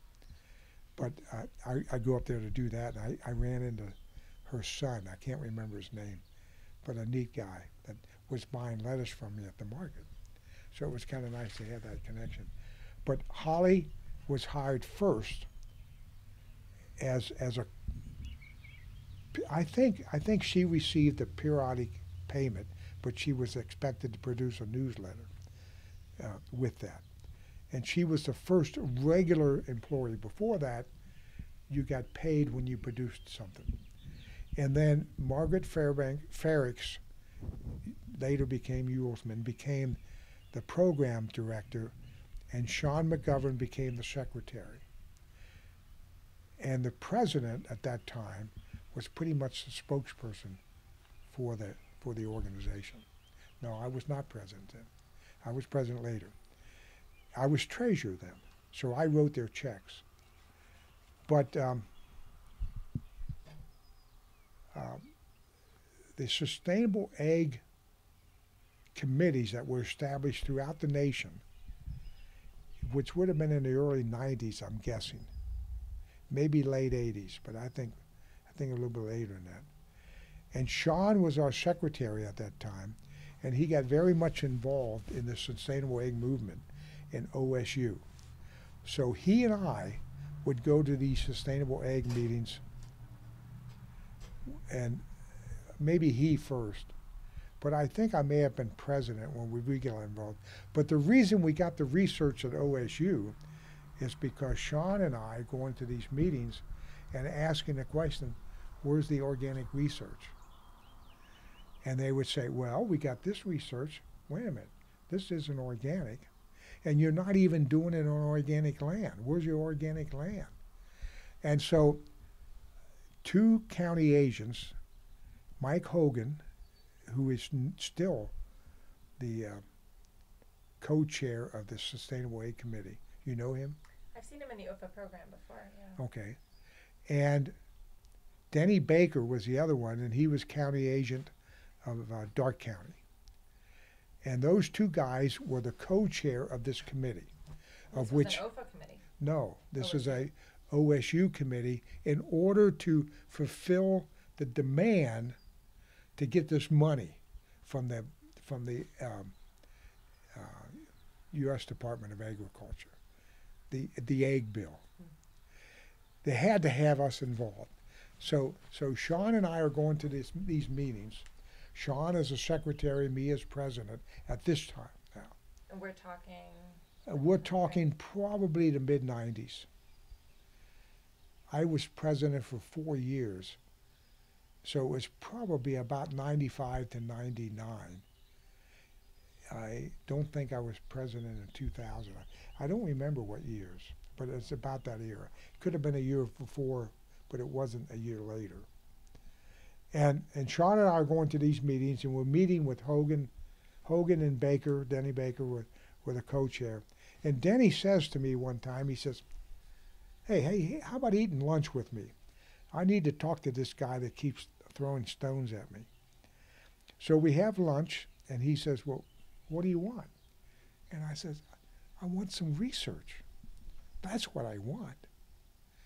Well, why don't we set up an appointment to meet with Thomas Payne, who's director of research?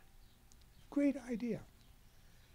So they set that up, and Sean and I go to the meeting, and they give me some advice. They say, when you go to this meeting, if you want Tom to listen to you seriously, have some plan of what you need research on.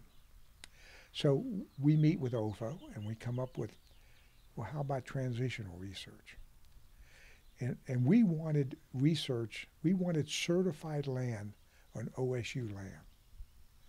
That was big for us.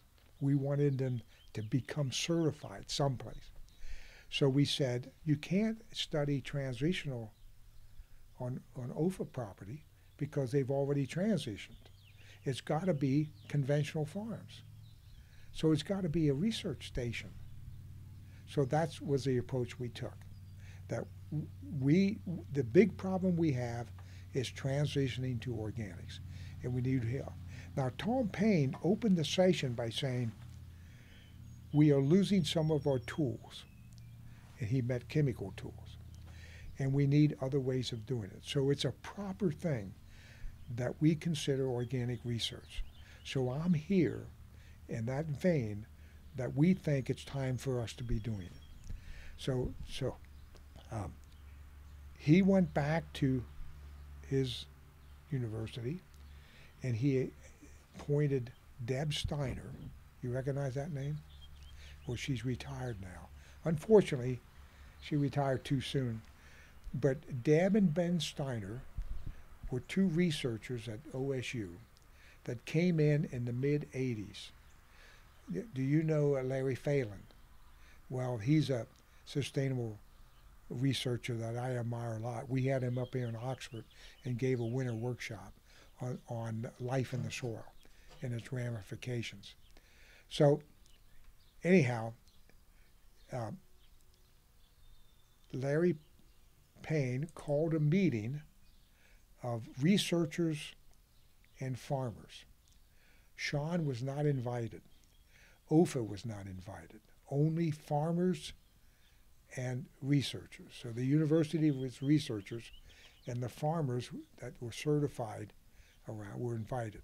Well, I'm one of those farmers, but I wanted OFA there, so I insisted that Sean go with me, and he did. So he wasn't invited, but he was part of the meeting. And that was a good thing because Sean then became one of the organizers of future meetings. But I don't know if Deb Steiner was appointed director at that point or not, but soon after that, she became the director of the organic research. Tremendous choice. I was not all that keen at first. I didn't know Deb too well. Ben Steiner, her husband, was one of the pioneer researchers. And I remember a workshop I went to with him that he's talking about his investigation of organic soils. And he starts off his workshop by saying, I'm looking at these organic farms that are around Worcester, they're centered, and you know there's something happening on those farms. And because there's something happening, we ought to be looking at that. And what he did, he looked at the soil. He took samples of soil from pairs of organic farms. So it would be Rex and his neighbor. Always said, I would hate to be Rex's neighbor. Conventional farmer.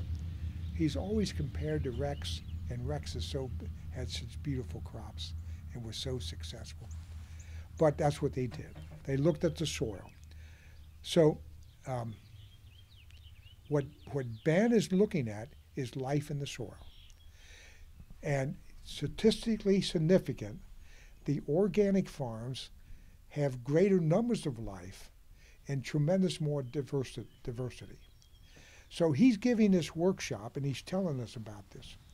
And one of the people in the workshop say, well, wait a minute, Ben. If this diversity and insect life is so great, won't the weeds grow more too? And Ben says, wait a minute. I didn't say it was so great. I just said it was different. And that's all I'm saying.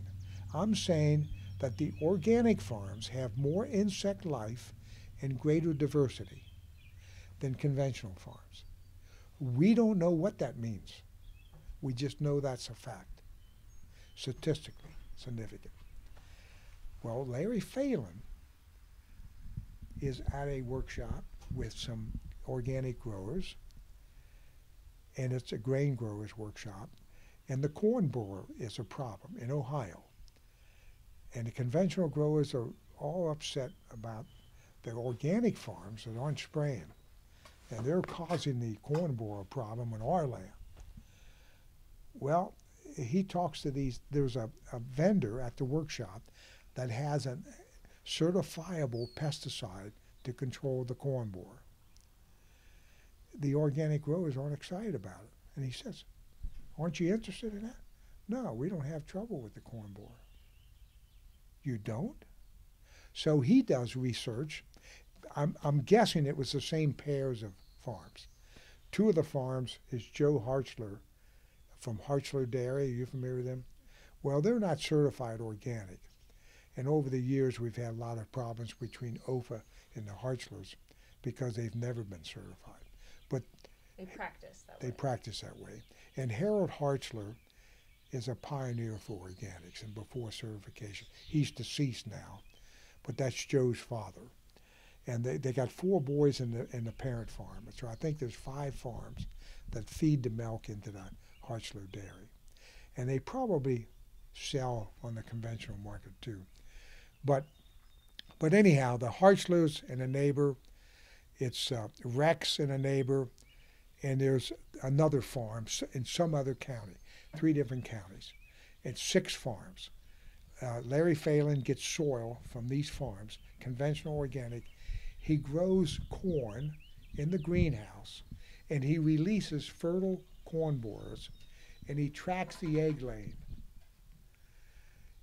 It's statistically significant there's an 80% difference in the insects that are found laying eggs on the conventional corn versus the organic corn.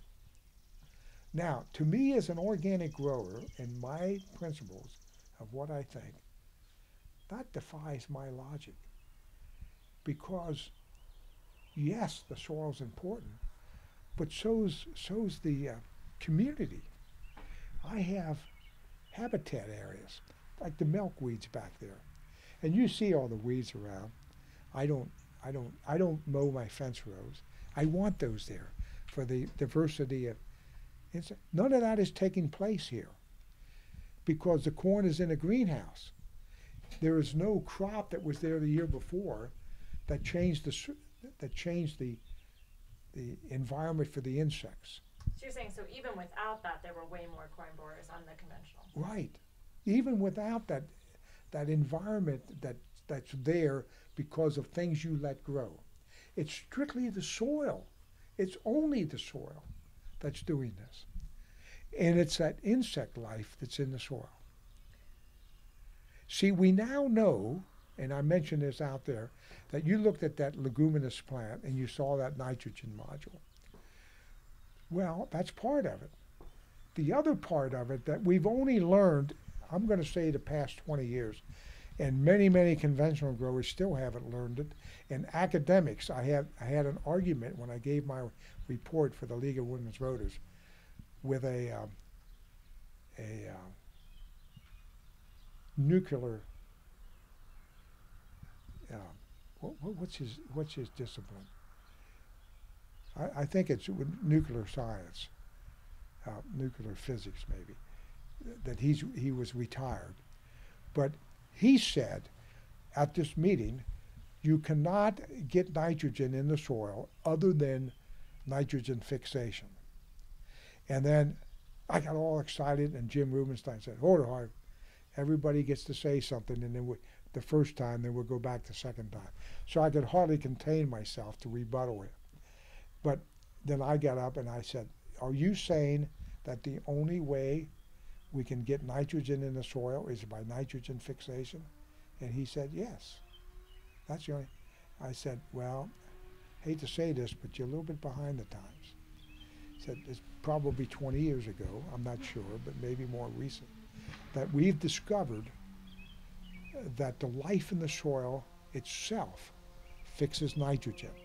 And I gave the example that there's I can't think of his name right now, but he's also deceased, but he's a scientist out of Michigan State, which is the egg school in Michigan. It's the OSU. And he gave a workshop on getting nitrogen from these microbes in the soil. And he used the example, very deliberate. He made a diagram on the board, blackboard.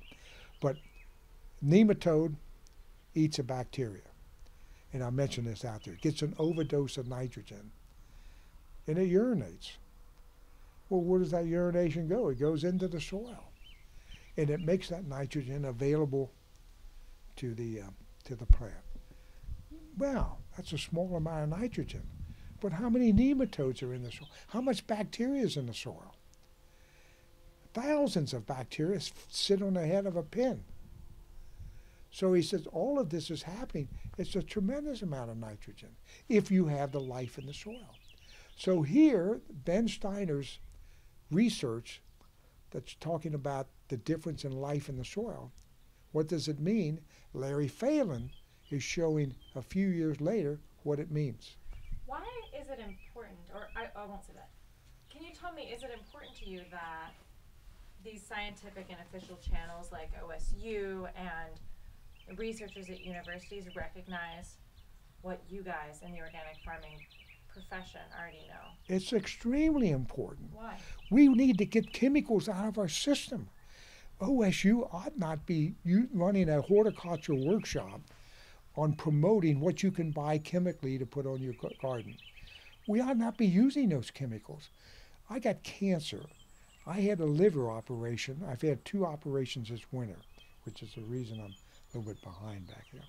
But I have a spot on my cancer that had to come off. I lost 10 to 15% of my kidney. I think I said liver. Did I say it? It's kidney? Kidney is what I'm talking about. And there was an autopsy done on that, or a biopsy, and it was cancerous, which the surgeon assumed it would be because 85% of it is. Well, why is that cancerous? There's no chemicals that would cause that in my garden. I eat, and if my daughter-in-law says, Mr. Harvey, which I don't like that, but she calls me, she says, you shouldn't be having cancer with the way you handle yourself, but that's the problem living in the world today. Is they're all around us. See? Well, yes, it's all around us. That field over there has all kinds of chemicals in it. I have a barrier along there. I have a chokeberry row as a wind barrier to keep that over there, and I lose 25 feet of my land in order to protect it from the neighbor that ought to be using his 25 feet. So yes, it's important that OSU accept organics because they're teaching, they're the ones that are influencing agriculture. That's where the money's going, not the organics. And we've made a tremendous inroads into organics. There's another issue that's going to be coming up in 2017. The organic community is going to be voting on a checkoff program. Have you heard about this? Are you familiar with checkoffs? Kind of. Tell me more. There's a pork checkoff. So if you raise pork, you have to pay a small percentage, maybe 0.5%, maybe only 1/4% of your income, of your sales, not just with your sales, to the checkoff program. And that's used for promotion of the product. Well, here's where the problem with this checkoff comes in.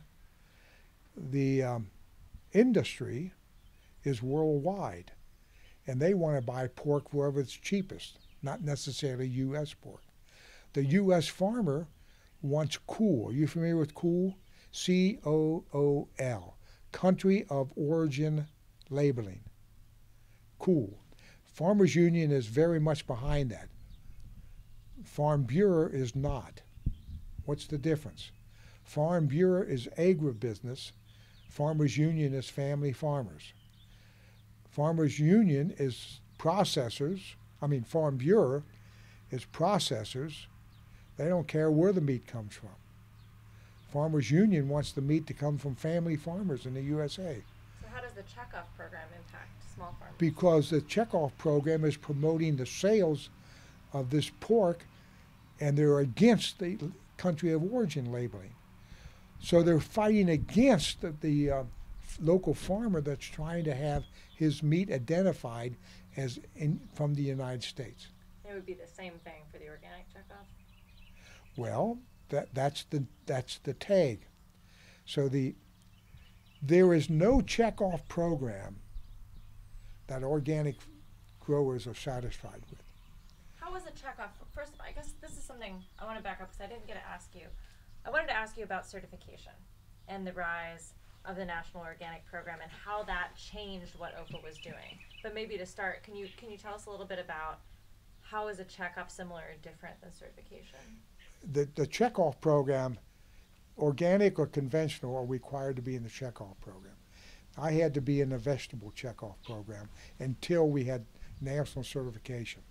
And when I became certified nationally, I didn't have to pay into that checkoff program. Before I did. Now they claim they recognized organic farming and they did research in organics. but it didn't satisfy us. But the pork voted out the checkoff program, but it wasn't recognized as legitimate.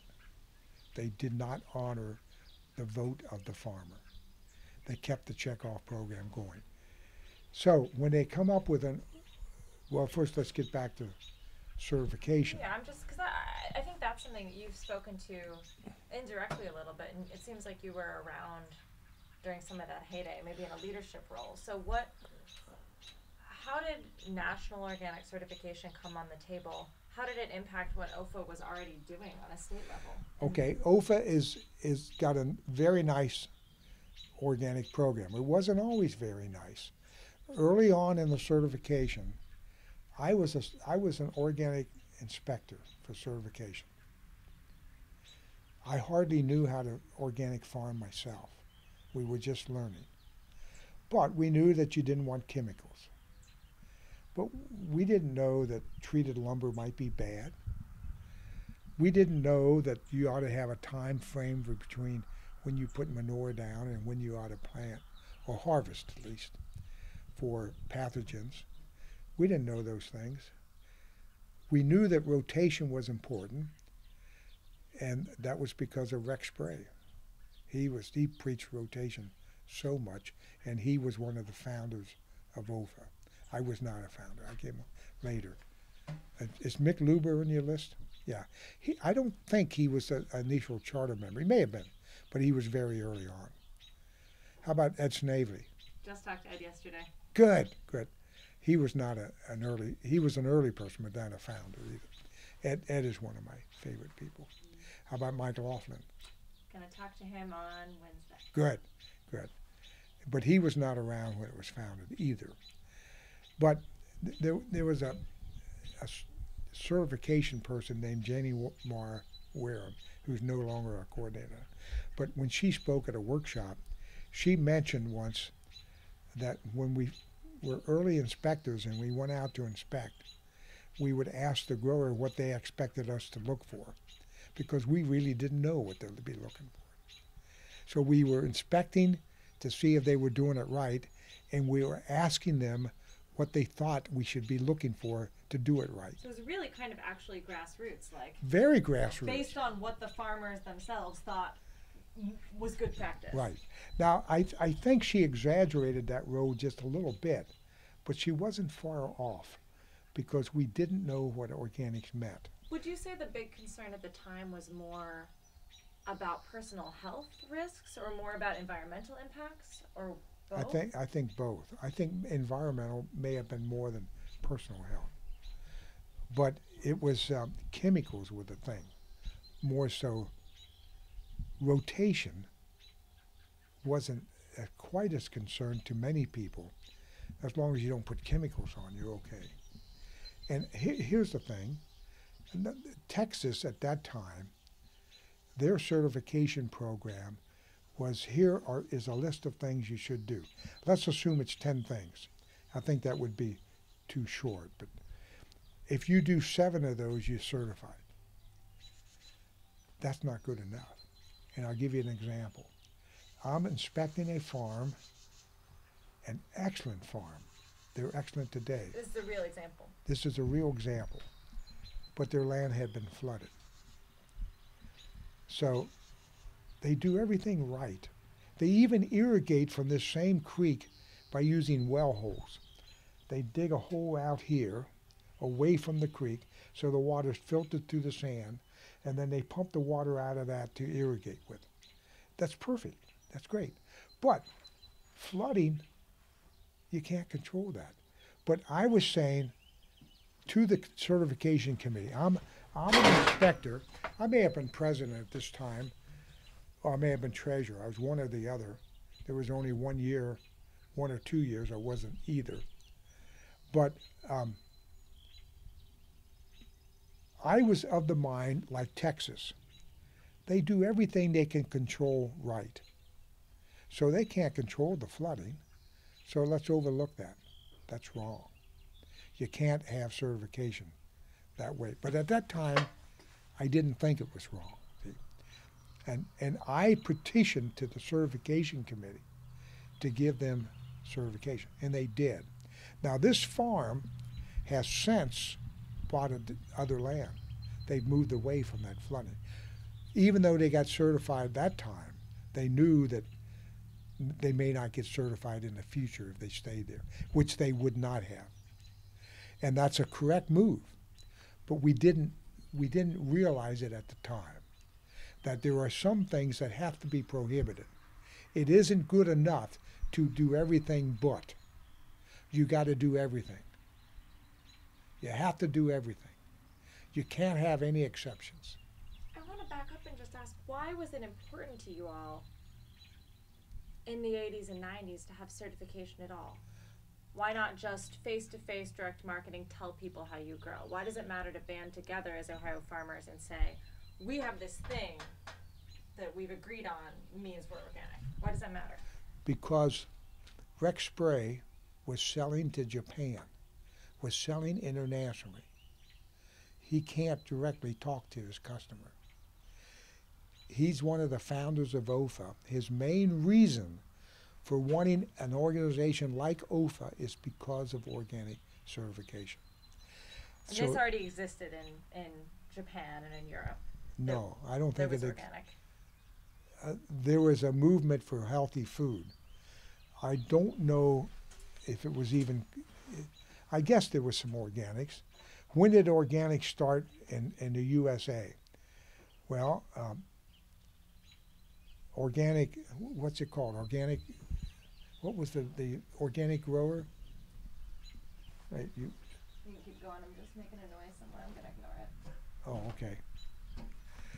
There was Organic Gardener. With Rodale. Rodale. Mm-hmm. They invented, I think, in this country, the word organic. And I have a chemist friend who hates the argument that I grow without chemicals. Nobody grows without chemicals. Everybody uses chemicals. And he doesn't like that term. Well, I grow without toxic chemicals. Well, he's not really pacified with that either. But so organic chemistry is chemistry with carbon, right? And so we have captured a term that has other meanings. But it's so ingrained in our conversation now that when you talk about organic growing, people roughly knows what it means. What is the definition of organics? You can't make it in a paragraph. The definition of organics in the USA is the organic standard. That's the definition. All those things. You can't leave any part of it out. It's a whole thing. It's a whole package. And why is that important? Because you cannot be face-to-face with all of your customers. You might be face-to-face with most of them, but grain growers aren't face-to-face with any of them because we need to grow that kind of commodity in large acreage. So how did the movement for the national organic program start? Okay. There were already state networks by Now, the 80s, now right? we're starting to have processing of organics. Tell me what we mean by that. We have cereal. That you have flour that's made with the grain. You might have a sweetener in there. You might have an oil product in there. Well, where do these products come from? They all need to come from certified farms. But if you're getting some of it from Oregon and some of it from Ohio and Right. or from OFA and they're all slightly different, that causes a problem. Right. Now, reciprocity. Do I accept Oregon's certification? Now, the organic movement saw this as a problem and tried to coordinate a national program. OCIA, Organic Crop Improvement Association, is an international certifier of which OFA at one time had 2 chapters. And one chapter, Ohio had 2 chapters. OFA only had 1. One of the chapters was affiliated with OFA. One of the chapters want nothing to do with OFA. They don't like OFA. They don't like the rules they set up. And so they were part of OCIA independent. And now why do you need an OCIA? Because Japan doesn't know OFA. OFA is Ohio. OCIA is international. So you become a chapter of OCIA so you can get OCIA certification, which OFA will accept. Why do you need that to sell to Japan? So Rex was certified by OCIA. In addition to OFA. In addition to OFA.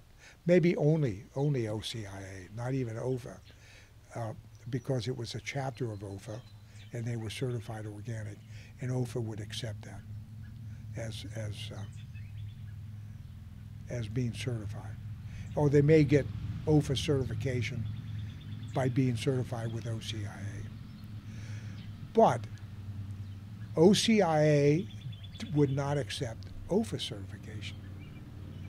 So if you're making a product and your primary ingredients are Oregon maybe, which is OCIA, you're okay, but you can't call it organic if you're going to take something from OFA. And so reciprocity became such a hang-up. OCIA finances are dependent upon them certifying because it's a checkoff program. You paid a percentage of your sales. So if you're going to sell, to make money in the chapter, the OCIA organization, you can't accept something that isn't paying into that. So it's this way of getting money that stood in the way of accepting someone else's certification. You weren't making money from that. So do you remember what the debates were like about the rise of the National Organic Program, the USDA certification? What was Well, I don't think there was much of a debate. I think the national, it was probably the trade association, Organic Trade Association, which is big now in the checkoff program, trying to promote the checkoff. And I guess the Organic Trade Association was around during that time. It could have been the big certifiers. The different states. California had a pretty good certify program. Texas did. Ohio did. Ohio was nationally recognized as a good certifier. And then there was that magazine called The Farm. No, yeah. What was it? It was called The Farm. Yeah. We have what's the new magazine that's out of Pennsylvania? The Amish guy. I'm having trouble thinking of his name. Oh, I know what you're talking about. From Richland County. I think it's called The Farmer or something, Farming Magazine. That's what I thought too, yeah. Well, there used to be out of Rodale Press had a farm-oriented magazine, like Organic Gardening, but directed toward the professional farmer. And that ended up going belly up. But I suspect they were involved in the national movement.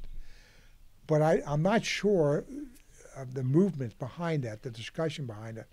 But they asked the federal government to establish a national program.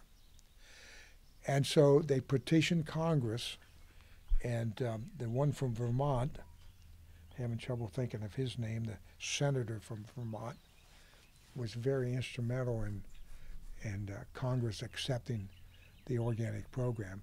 It was in 1990 that Congress passed a bill that established a national organic program.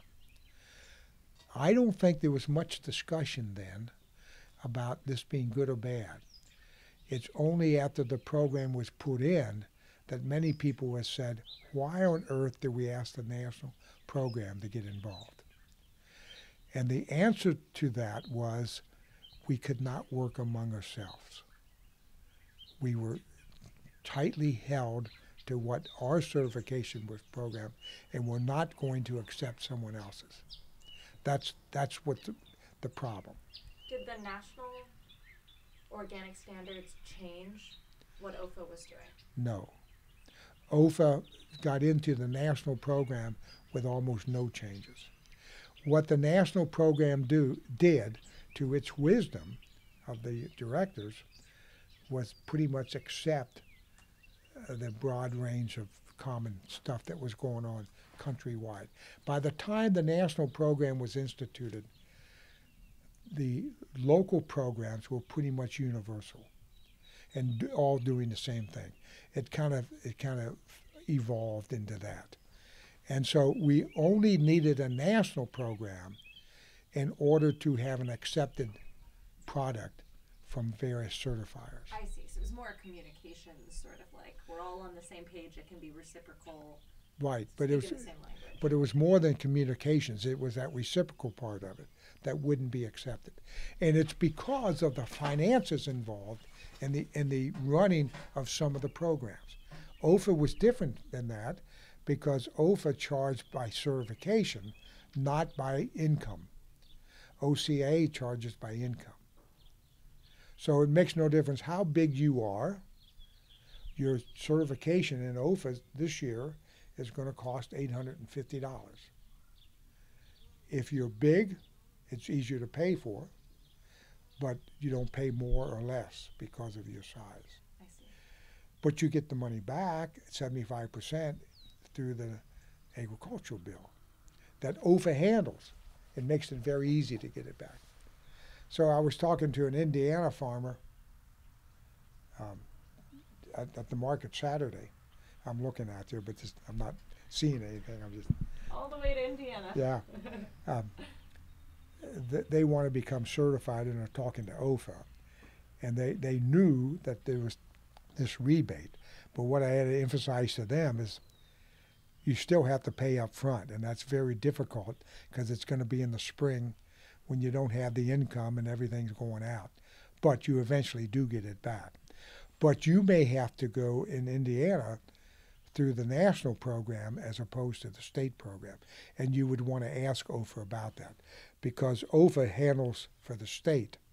Now, maybe they would handle I don't know that because I'm in the state.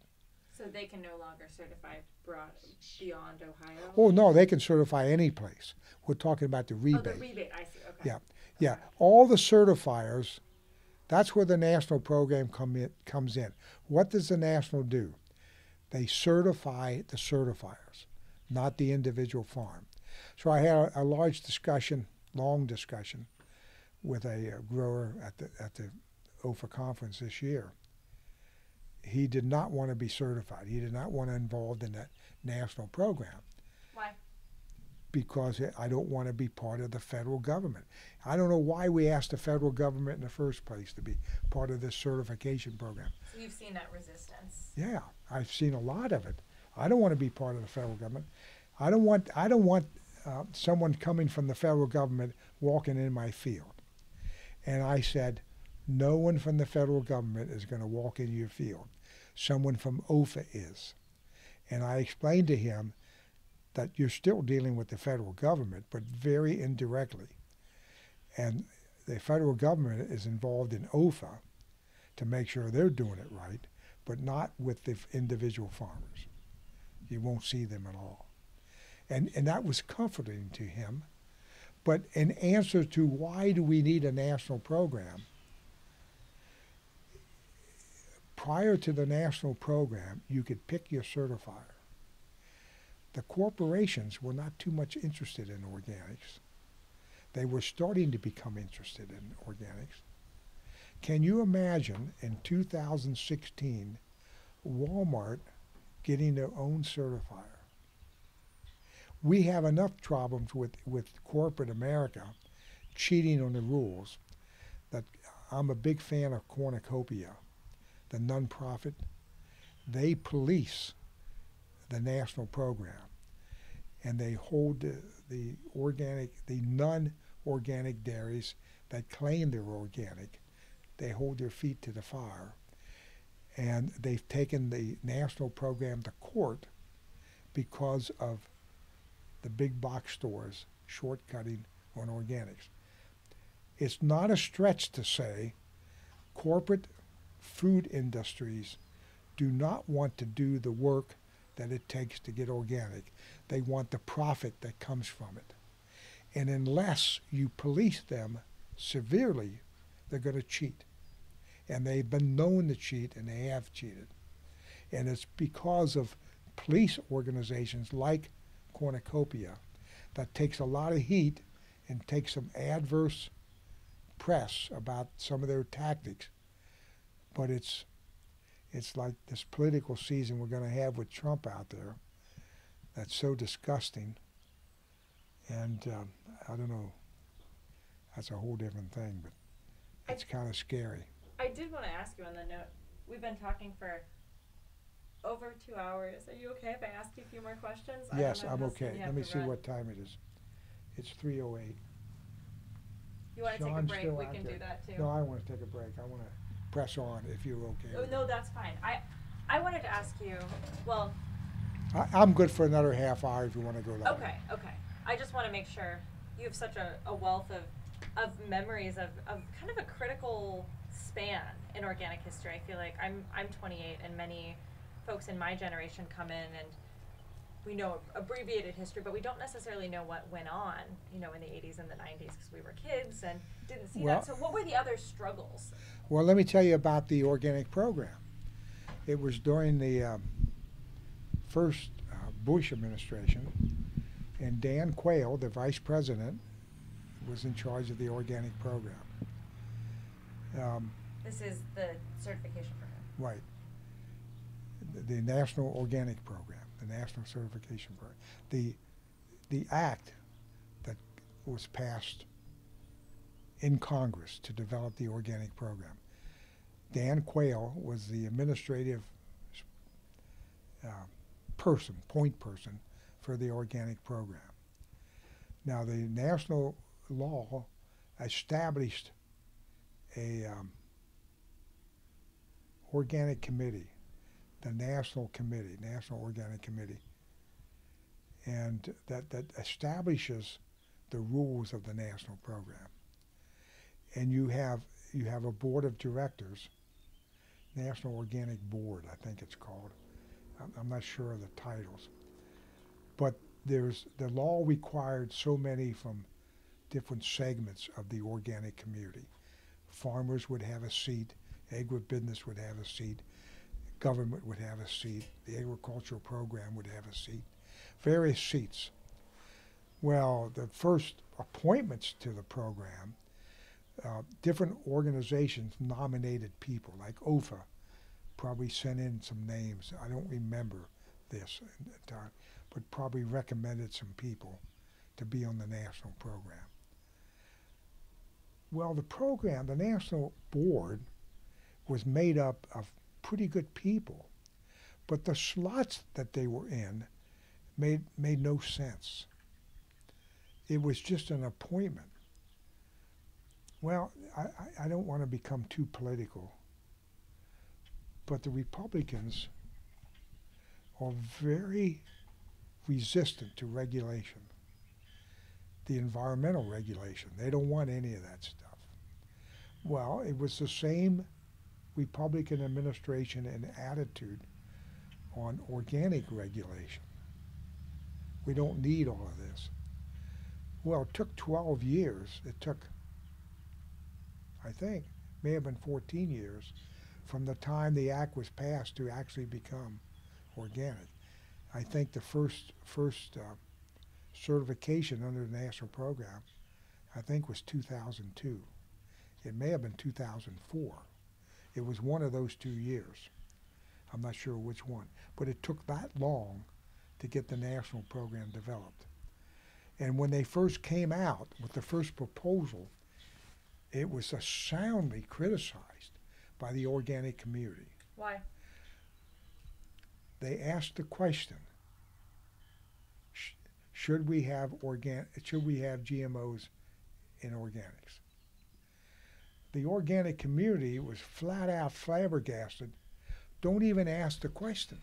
Of course we don't want genetically modified organisms. And there was other questions that talked about ways of things that should be allowed in. And so they had to do a complete rewrite of the original program because the organic community said this is unacceptable. Who was pushing for the inclusion of GMOs in the National Organic Program? Probably agribusiness. They're still pushing for it. Did you know anyone in Ohio who was interested in that kind of thing? In GMOs, no. No, not in the I didn't know anybody in the organic community.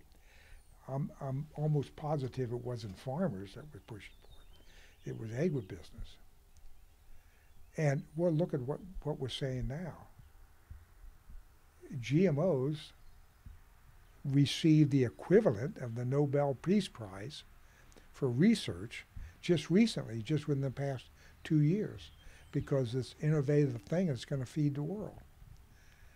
Well, see, I come from,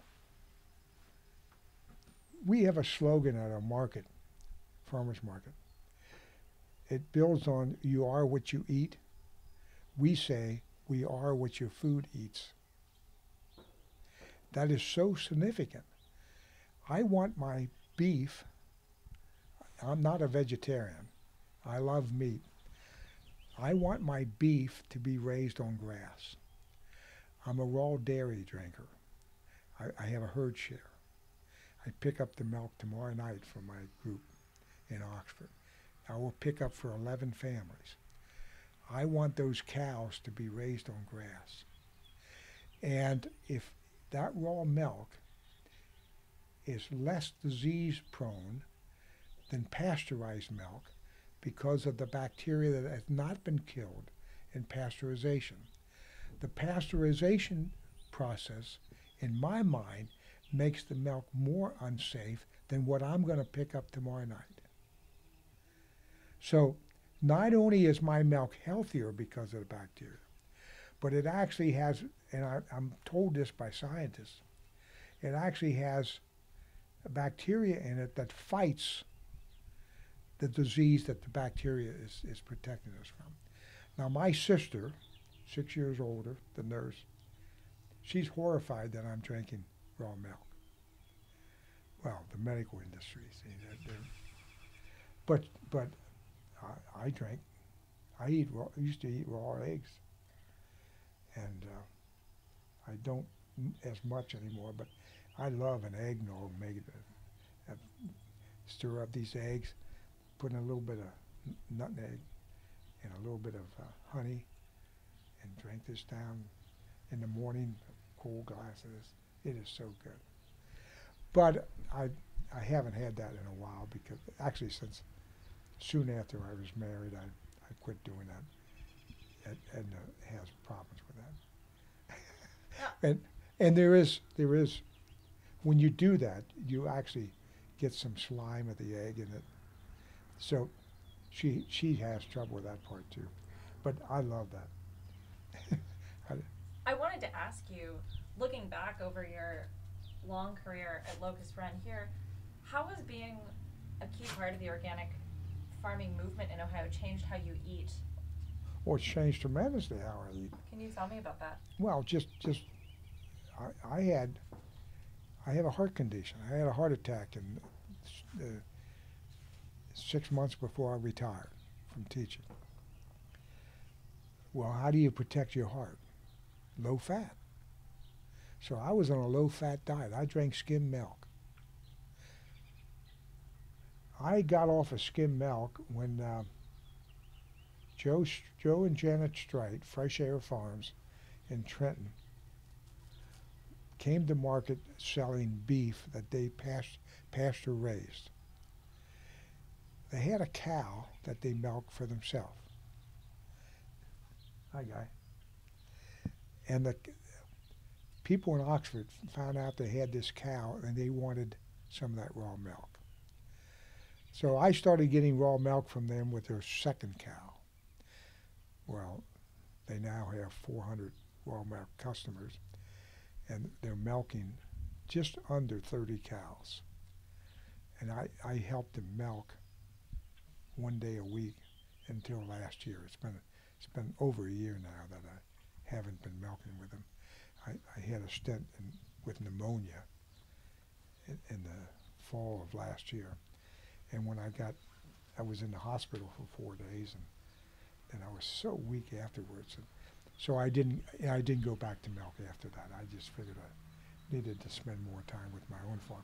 But I learned a lot through them, and that idea of what your food eats. Now, your food eats, the plants eat also. You know, the animal eats what we feed it. Well, so does your plant eat what you feed it. And I want what I feed my plants to be the same thing. So the term, you are what your food eats, applies to everything you eat, not just the animal that you can see. But I'm particularly concerned about animals. Now, yesterday I went to Taste of Cincinnati, and there were 4 of us in this group that went. And probably everything I ate is not on my diet. Now, I told you that the person came by for canned foods. We didn't have anything to give them. We had absolutely nothing. They didn't want fresh food, but that's all we had. Well, everything that comes into this house when I lived here was either a farmer I knew or it was organic. Now, I wasn't that way 20 years ago. I was kind of that way, but I was on this, 20 years ago, I was on this fat-free diet. That's a mistake. We need fat. So now I eat the fat content of this milk I drank is incredible. That jug that I get it in, it's about a third way down is cream. It is great. I used to make butter from it, and I quit making the butter because I want that rich milk. I don't want to take the cream off for the butter. So I now buy butter from them for the. Now I'm also a member of Moon Co-op, and unfortunately the co-op can't sell raw milk. It has to be a herd share program,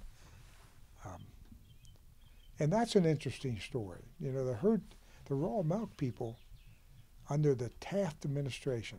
You familiar when Governor Taft was governor of Ohio? Then Strickland was elected, and then now Kasich.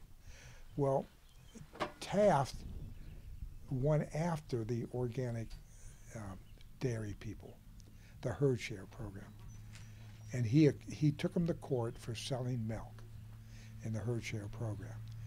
Gary Cox, OFA member, and recently has been on the board. His term may have ended with his last election, but anyhow, he's very recent, if not on the board yet. But he's the national attorney for the Weston A. Price herd share program. You familiar with Weston A. Price? I loosely follow their guidelines in eating. But he was the attorney for the local group in Ohio here for the raw dairy. They won their case in court that they were not selling raw milk with the herd share program, but they appealed it. Appeal means you have to go back into court. The purpose was to drain the resources of the farmers. See, the state felt like they had unlimited resources. Well, why was it a threat to them? It's an economic threat. We're drinking less and less milk as a nation, so the processors are losing out. I see. So you need to prop up those processors. If you sell milk from the farm, you're eliminating the middleman. So I'm convinced it's all about economics. It's all about supporting that industry. Well, when the Taft administration was elected, they met with agriculture groups around the state. And there were 5 meetings around the state with Strickland and his staff. One of the meetings was here in southwest Ohio. It was Brookville, Ohio, Interstate 70. It was at a hog farm, a factory hog farm. Interesting fella, Ralph Dull, D-U-L-L, is the patriarch of the farm. It's pretty much run by his children now, but it's a true family farm because the kids and the grandkids run the farm. And he's a very interesting person. He's a peace pacifist. He was a conscientious objector during the Second World War. He's written a couple books on peace. He gave my friend in our group that went up to talk to Strickland, I was involved in that, representing OFA. Now, every stop that Strickland made, OFA had a representative. Now, this is the governor at this point. He's elected governor. And he met with OFA as a voice of organics and sustainability in Ohio. And OFA said, we need your support for organic agriculture. Raw milk is one of those things that drop the appeal. We won in court. Let us be the winner. Don't drain our resources. So they dropped the appeal. And what that means is, then the court decision then becomes precedent, becomes law. So you are allowed to buy milk through a herd share. And as Gary Cox said, you're not skirting the law. This is the law. It is legal to have a herd share, and you are following the law by getting milk through a herd share. Now that isn't good enough yet, because Moon can't sell it. So we need to go a step further. But we won that legal battle, and it took a Democratic governor to replace a Republican governor to allow it to stand in Ohio. I want to ask you, what do you think the greatest challenges are going to be for the organic food and farm movement looking ahead 20 years here in Ohio? Let's go back to this checkoff program. We're going to be voting on that in 2017. The people that are promoting the checkoff, the Organic Trade Association and agribusiness, that would be organic. So I hate to use the term agribusiness because they're a little bit different than conventional agribusiness, but they're still more concerned about the business position than the farm position. But that's what's behind the checkoff program. OFA has not taken a position as an organization yet, I don't think. They've asked us about it, and we've had surveys on it. I was against it from the start. I'm starting to mellow. I'm starting to see a need for it. One of the problems with organics growing is we're not producing enough. And one of the problems with the farmers market uptown, we only have 3 organic sellers up there. We have, over the season, somewhere between 50 and 60 vendors that come in, probably. Not all of them food, because we have craft also. At any one time, we may have 35 vendors. I think we might have that many. But it's a pretty good market. But there's only 3 food vendors, and not all of those are food vendors. We probably had at least 20 food vendors last Saturday. Only 3 certified. Myself, a lady by the name of Christy Hutchinson, who at one time owned my farm. I sold my farm under land contract 4 years ago, and then we resolved that 2 years later. So she operated my farm 2 years, and now I have it back. But we're still friends. But it was a tough time. Anyhow. Why did you sell? Why did I sell? Because I wanted the farm to continue as an organic farm, and I thought I wanted to retire, but I didn't handle it too well. And she did things different. way too much tillage in my mind. So after 2 years, I asked her if you've had 2 years. She had a farm herself that she was renting, and she was going to give up that farm and move here. She was going to live upstairs, and I was going to live in the basement. Well, that never happened, but it would have been like 2 apartments. It wasn't like we were living together, and we wouldn't have when there was no relationship other than a business relationship. But I didn't like the direction she was going. We got the year that she was to take over. The year before, in 2008, she took over in 2010. In 2008, I hired a farm manager who had been an employee of mine a couple years before. She was a graduate student at Miami. She worked with me a couple summers, and then she went to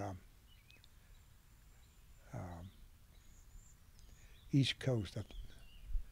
I forget what state, but she worked as an intern on a farm. And she came back in December because she married a Oxford person, and they came back to visit his family. And so she came and had lunch with me. And while we're having lunch, and my wife was still alive then. She died in 2008. This would have been the Christmas of 2007 that she came to visit and have lunch with us. And I said, you need to come back and be my farm manager. And she said, we were thinking the same thing. So I said, well, let's do it. So she came back as farm manager, and I was very happy with it. But Pat, my wife, was saying, her name was Jess also. And she said, Jess is working too hard. She can't keep it up. Oh, I said, she loves it. She's doing great. There's no problem. Well, she had a nervous breakdown. She was working too hard. So she quit in mid-August. Terrible time to quit. And I said, Jess, it's payout time. We're at last going to be starting to make some money.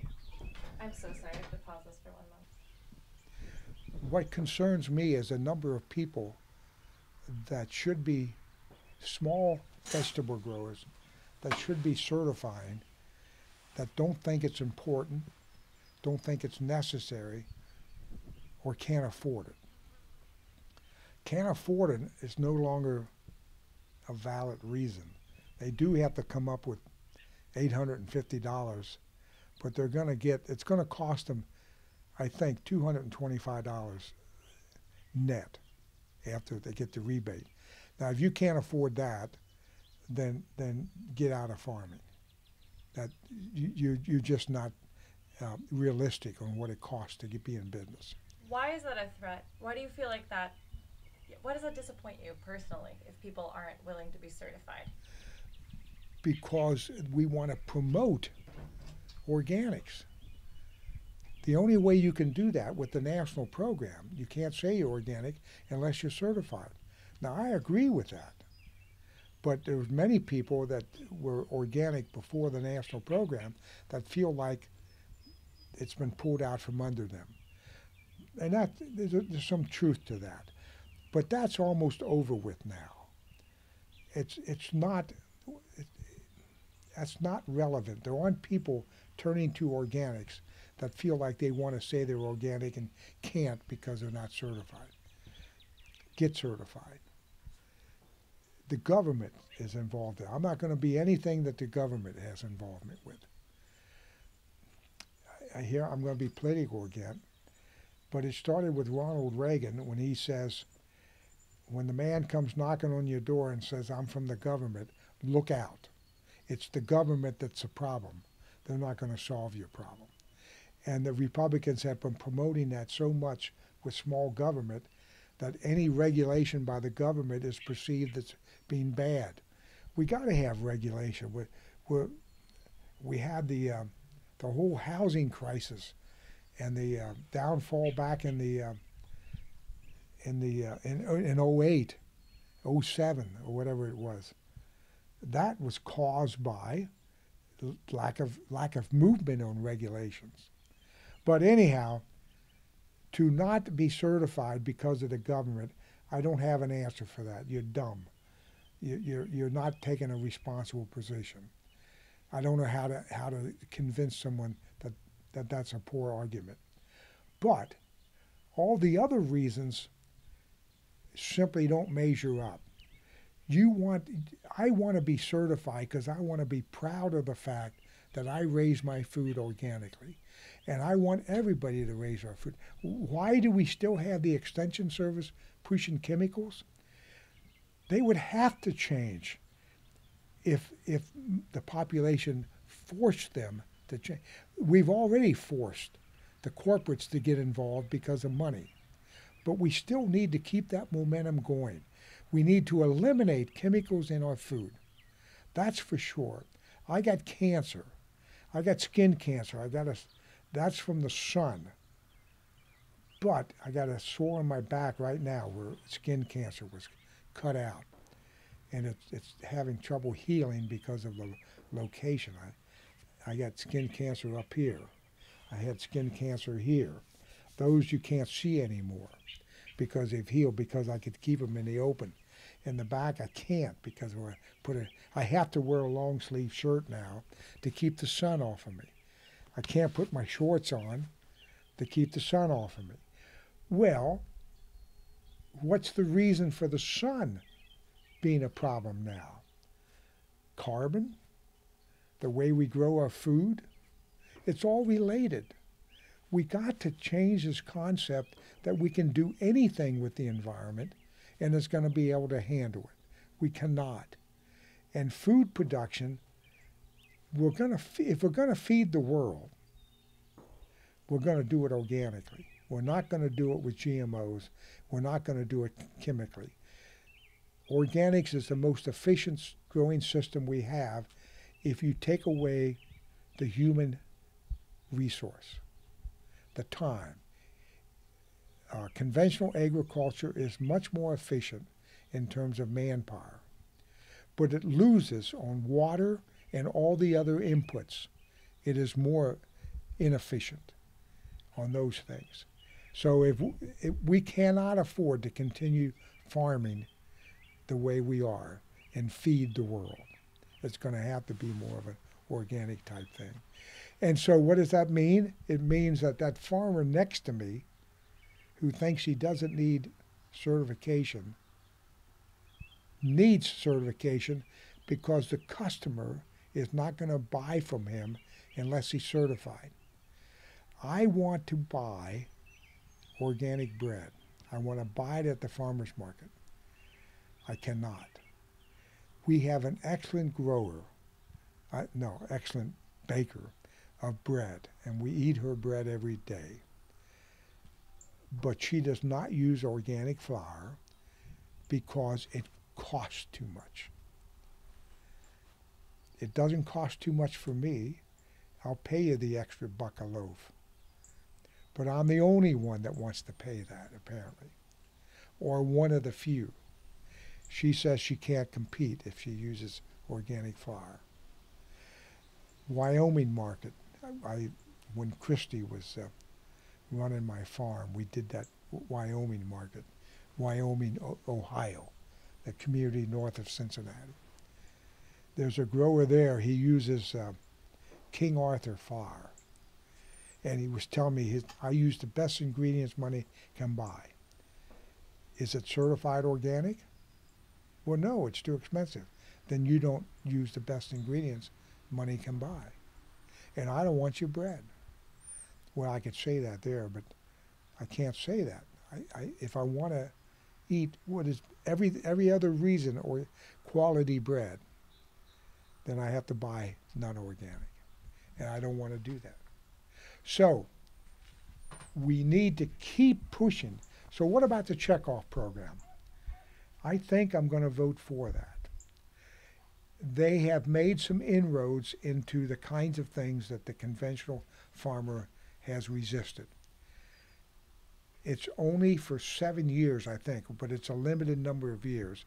Then it has to be reinstituted to continue. That's a good step. What constitutes a farm? What constitutes a farmer? In order to be required to be part of the program, your gross sales have to be more than 250,000. My gross sales do not come close to 250,000.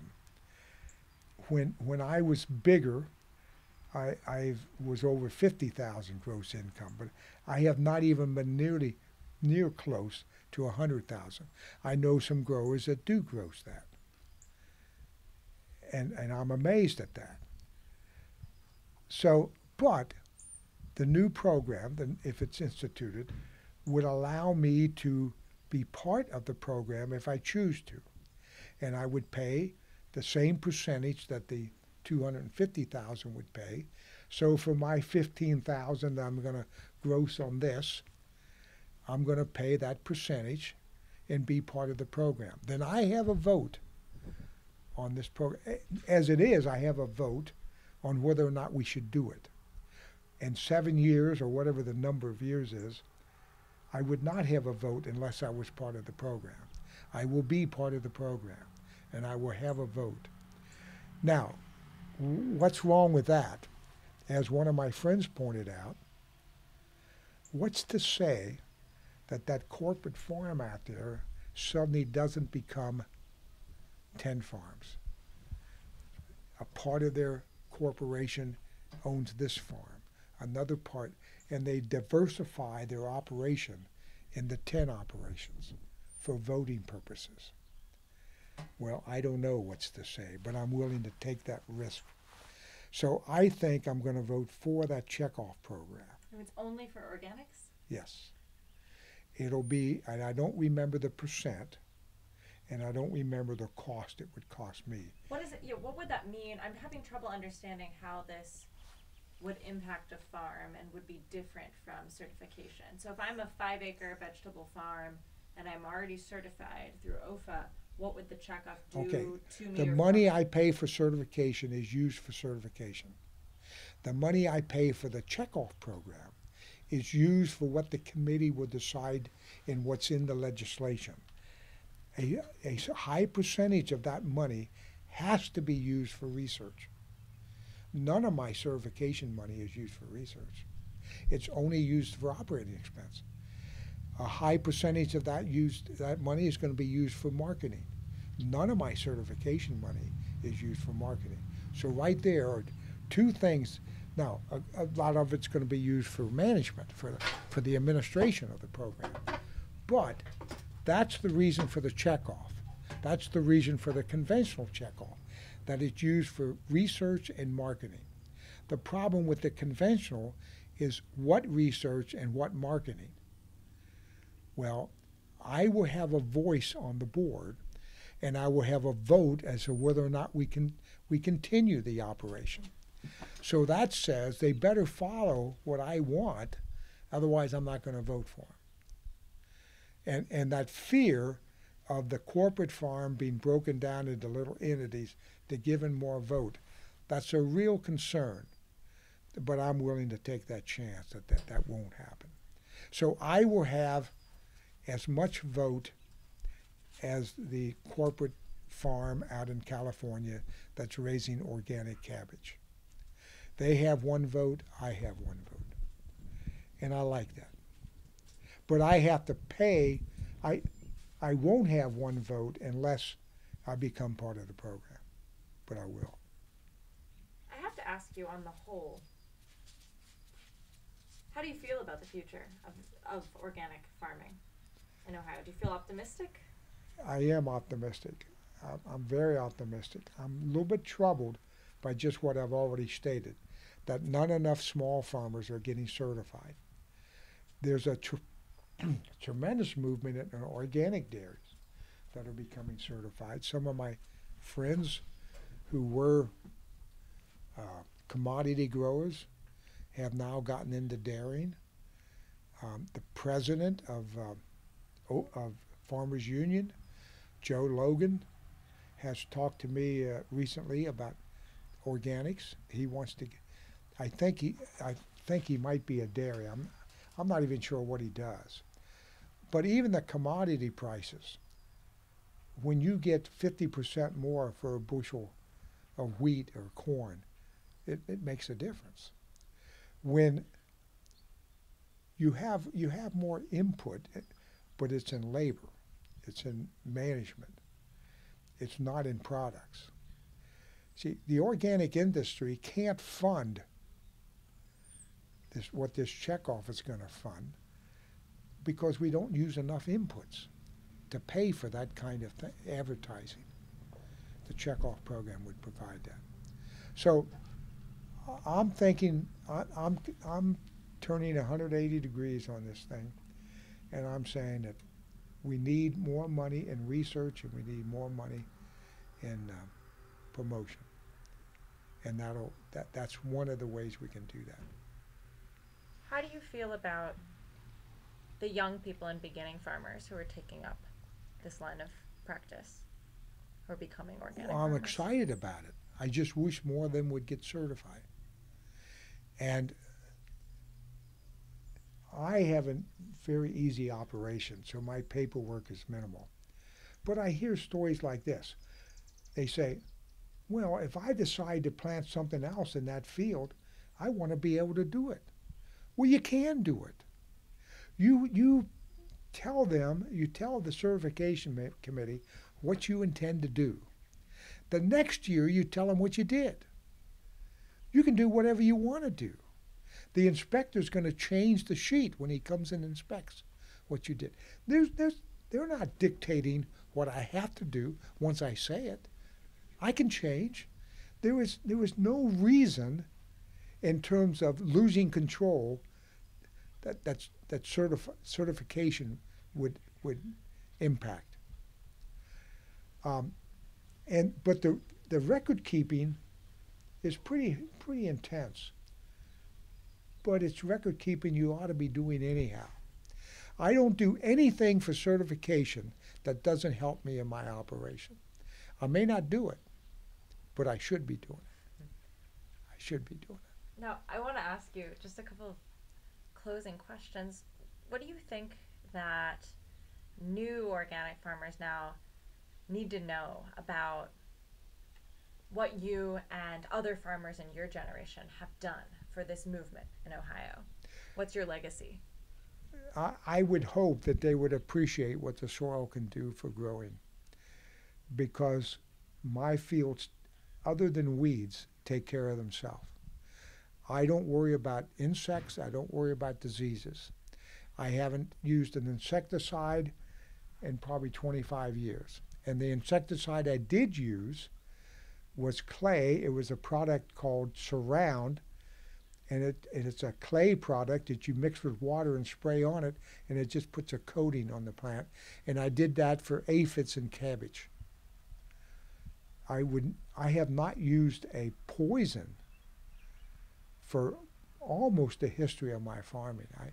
I can't remember using a poison. I wouldn't say I didn't, but I don't remember. So that's the legacy that I would want a young grower to realize, that the longer you're in organics, the easier it becomes, because the system takes care of itself. You have to work pretty hard, and weeds are still a problem. It's interesting, Larry Phelan, in the past couple of years, he's given us a neat workshop on carbon. And if you're going to grow soybeans or a legume product that produces its own nitrogen, if you add carbon to the soil, and that can be straw, that could be leaves, it could be whatever carbon source you have, that you have. He uses sawdust because up around Worcester they have a lot of sawmills from the Amish things. If you put carbon down, it solves your weed problem, because it drains the soil of nitrogen. So when you plant your soybean, there's no nitrogen. But the soybean doesn't need nitrogen because of those nodules that you looked at? It feeds its own nitrogen. But the weeds need nitrogen and they don't have it, so that weeds die. And he's done research on this the past couple of years. He hasn't done a field size study. It's only been small plots. But he gets beautiful soybeans, an experimental plot, without weeds by just adding carbon. And the kind of carbon can be whatever cheapest in your area. Well, how does that help me and my lettuce? I don't know if it helps. And the best thing for me for weed control is to keep on top of it. But I have some health issues at times that, and just energy level. Or interviewers coming in for 5 hours and not letting you Well, work. So but just thank you. I'm not unhappy with this at all. This whole movement means a lot to me, so I'm happy to do it. What do you want the future of your farm here to be? What do you hope will happen to it? I thought, if you do choose to actually retire. I don't know. It's impractical to think that someone's going to take it over with me being happy with how they're doing it. I can see that I want them to do too much the way I want it done, and that's not practical. But I think if I could find the right person that would kind of phase in and let me have some control over it for a while, it might work. But I haven't found that person yet.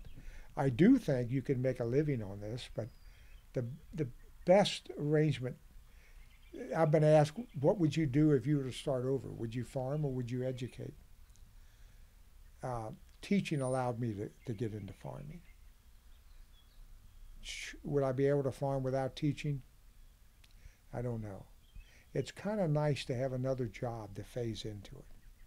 It's very expensive. I thought I was going to farm from the seat of a John Deere. Well, the land is just too much and too expensive. So I had to get down on my knees, and I make the comment sometimes that you can't raise lettuce from the seat of a John Deere. You got to be down doing it. But you could raise lettuce and then some field crops by having equipment. I love a tractor. I love working with a tractor. I love buying tractors. I hate to go to the mall. I hate to go shopping. I don't want to go shopping with anybody. Shopping in the traditional sense, I love to go shopping for a tractor. That would be okay. So it's a matter of what you want to do. But I've kind of weaned myself off of equipment. I now bush hog. I need to look into a mower for my tractor that's better for the lawn.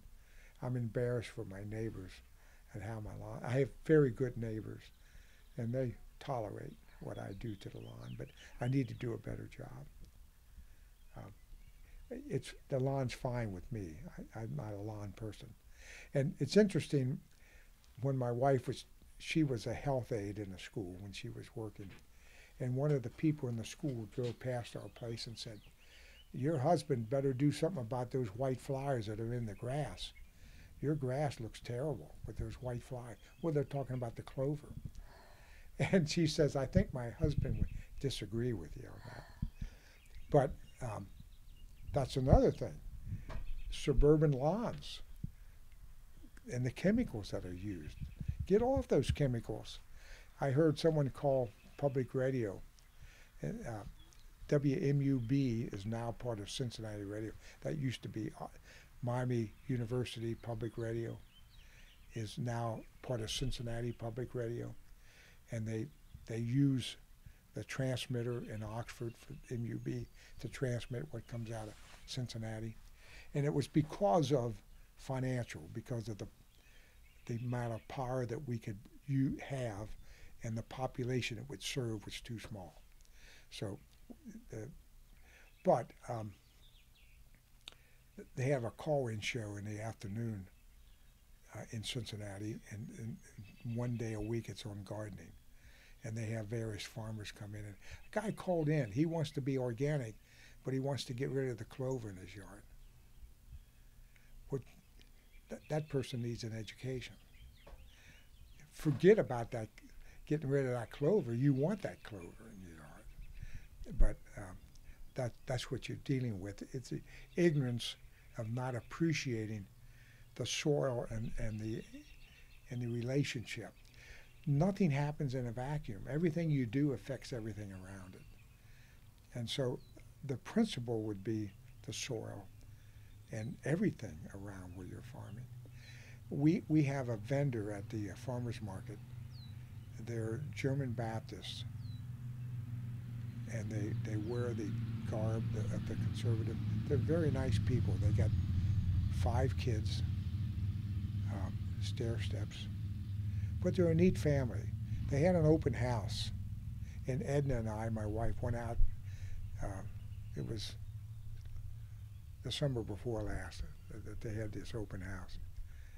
And they have a neat little plot of land that was a farm homestead at one point, but now all the land around them is farmed conventionally.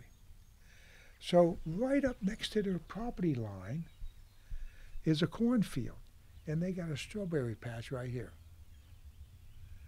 Well, they're selling strawberries at the farmer's market, and they're not selling them as organic. They're not using the word organic. But if someone would ask them, they would probably say, well, we didn't put any spray on it. But it's got spray on it because it's so close. And I do not buy their strawberries, but I buy their flowers. For the past 2 weeks, I've been buying their flowers. I sit it on my stand, then I take it home for a table the rest of the week. And it's kind of neat. And they're an extremely nice couple, extremely dedicated. And I would like to talk to them about that, but I don't know how to. But those little kids shouldn't be eating that food either. So I don't know how to approach that. So I'll take some advice. Has being an organic farmer changed how you think about ecology and the environment and environmental risk? Oh, I'm sure it has. Do you have any examples of how you feel about the environment now or ecology? Well, I recycle, and I'm concerned about some of the reports on recycling that say it costs more to recycle than it does not to recycle. There's some of that reporting going on. Well, what do you do with the landfills? I mean, what do you do with the garbage if you don't recycle it, type of thing? So I've become an environmentalist, but I guess I always was. I don't know if that changed so much by being organic. I think I became more aware of what is part of the environment and what actions I do affect something else. No action is isolated. It's all affecting something else. And so I drive an electric car. I have solar panels. All that's important to me. Edna put solar panels in her house, the house we live in Oxford. Now, I was so delighted at that. Well, she had to change her air conditioner this winter. Now, I have a heat pump, which means, I don't know if you're familiar with what a heat pump does, but it's the most efficient way of getting heat when the temperature isn't too cold. I have no utilities here other than water and electric. We have no gas, no oil. This is electric heat in my furnace. It has resistance heat, meaning like a toaster. That's extremely expensive heat. So how do you counteract that? Well, you have a heat pump. A heat pump is an air conditioner run backwards. The air conditioner puts out heat and pushes cold air into your house. You turn that around, and it pushes out cold air and puts heat into your house. And it can do that efficiently down into the 20s. I don't know just at what line, what break-off point. Then it becomes too inefficient. But what you're doing, you're taking let's say 25-degree air, and you're cooling it down to 20. That heat that you generated from cooling it down goes in to heat your house. So that's what a heat pump does. So at 50 degrees, when you need heat, it's extremely efficient. because at 50-degree outside air, you can lower it to 30 degrees very efficiently and capture that heat. So that's what I have, a heat pump. Well, I have to have that because the heat is too expensive by itself to resist. Well, Edna, she was going to change her air conditioner. So I said, well, you have a heat pump, don't you? She says, I don't know. What is a heat pump? So we had this discussion about well, I don't know if I have that or not. So when the guy came out, which she has a group of contractors that she's very confident in, and they're good people. And so I talked to the guy. I said, what about a heat pump? Well, you don't want a heat pump. I said, why not? Well, it's too expensive. It's much cheaper to use the gas. Yeah, but the gas is a fossil fuel. Well, you know where the argument's going. He doesn't appreciate that. And of course, the electricity produced in this area is done by coal or gas, unless you have solar panels. So anyhow, it costs much more to put a heat pump in than it does an air conditioner, and the payoff is not big unless you have something like this with resistance heat. So she put in an air conditioner, not a heat pump. Well, I'm disappointed at that, and at some point she'll change her mind, but she isn't there yet. So we have to work on that a little bit. But she did put solar panels on the roof, and so that's the kind of thing. I look at it as somewhat subtle, but it is those subtle changes that she had even never thought about, and so many other people haven't thought about, and so much emphasis on the lawn. We need to be reasonable about cutting the lawn, and I need to make it, I agree, a little bit better than it is. But I'm not going to spend a whole lot of energy on my lawn. Looks good to me. So, looking back on your career, what do you think consumers, the general public, need to know about why you chose to farm?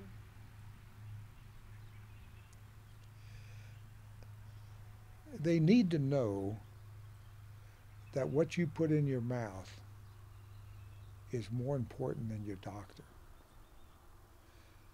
And if we control what we eat and the environment around us, even what we breathe, we're going to be much, much healthier and live longer. And one of the ways of controlling that, the most important way of controlling that, is what you purchase.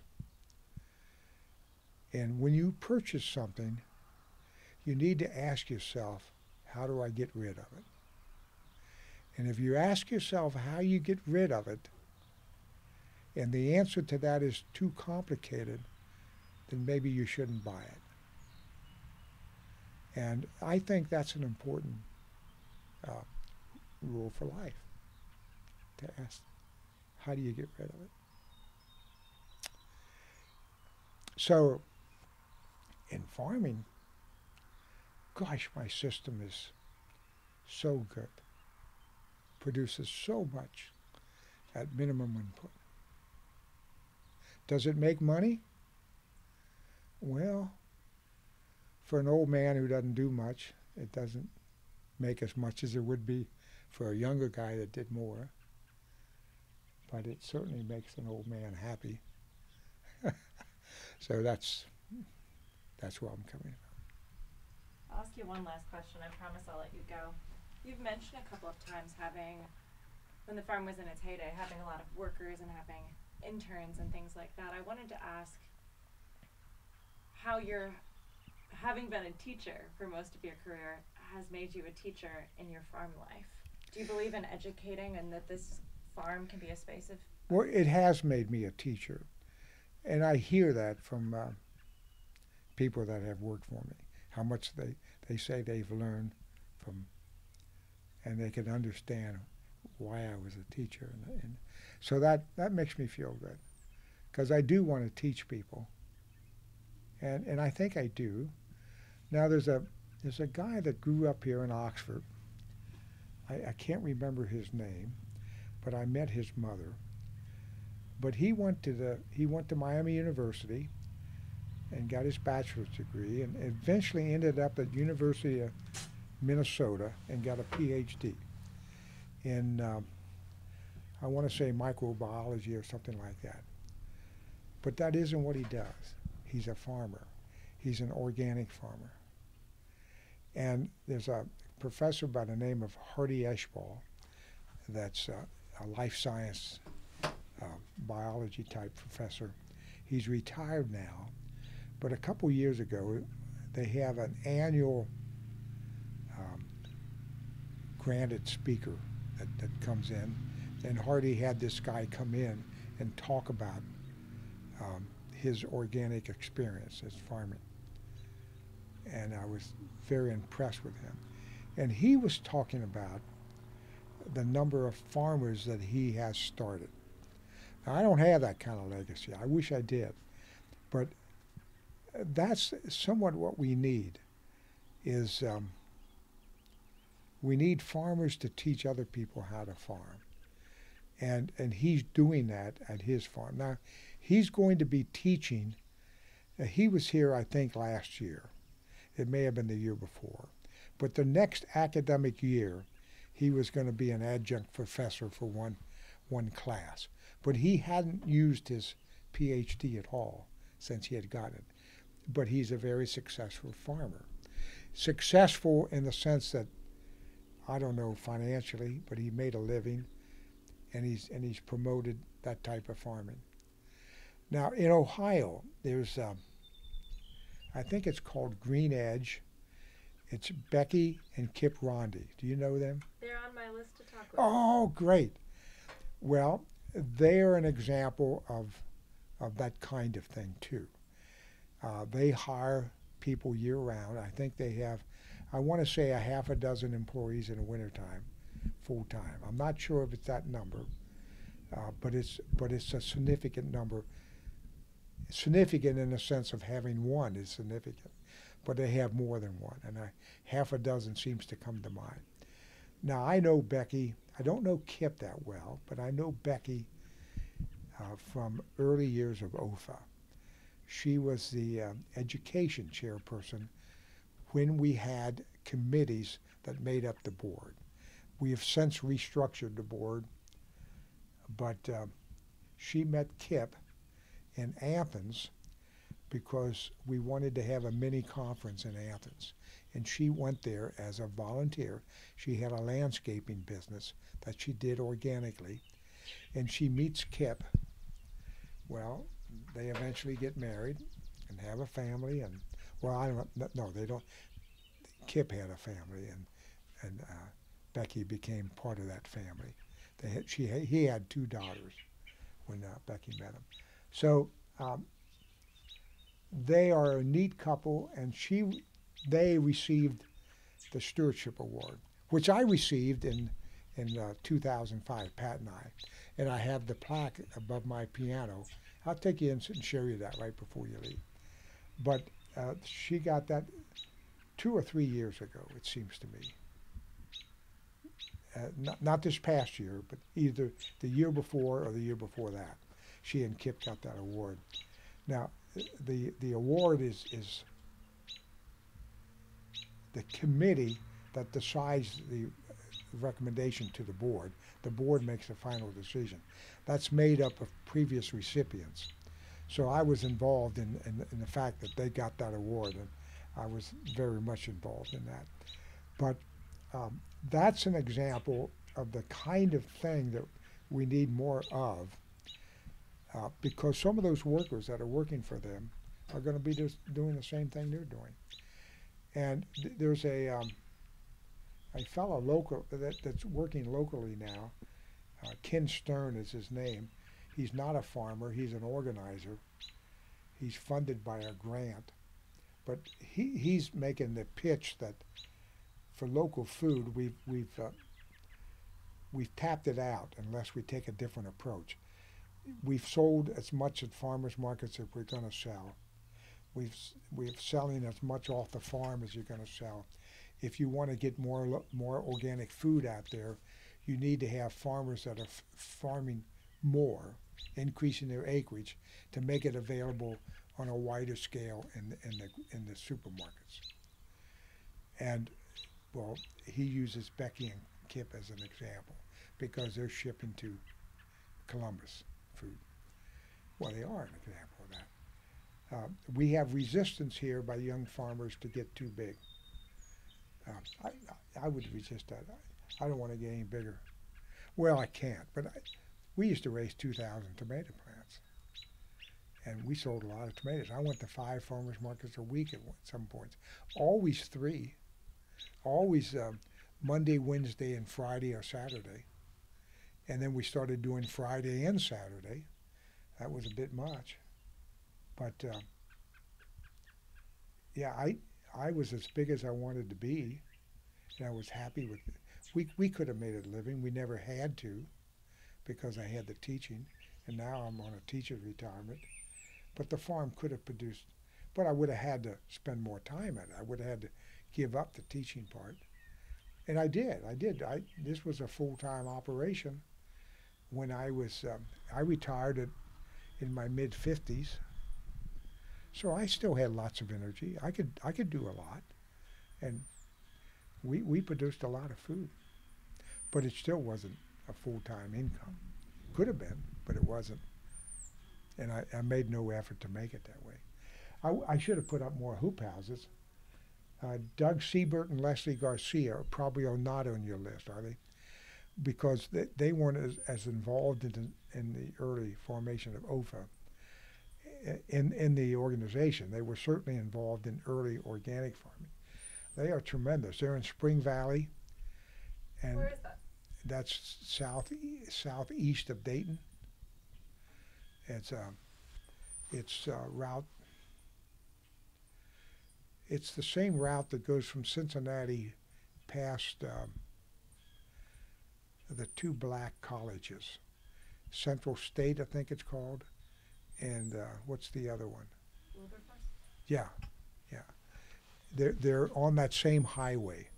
I don't know if it's 22 or not. It may be Route 22, but they're right off of that. They're not on that highway. They're right off. They're the farm I talked about earlier about having the flooding, and they bought a different farm. This is a different farm. They still have that land, I think, some of that land. They still use some of it, but they don't use the flooded part anymore. And they do a tremendous job.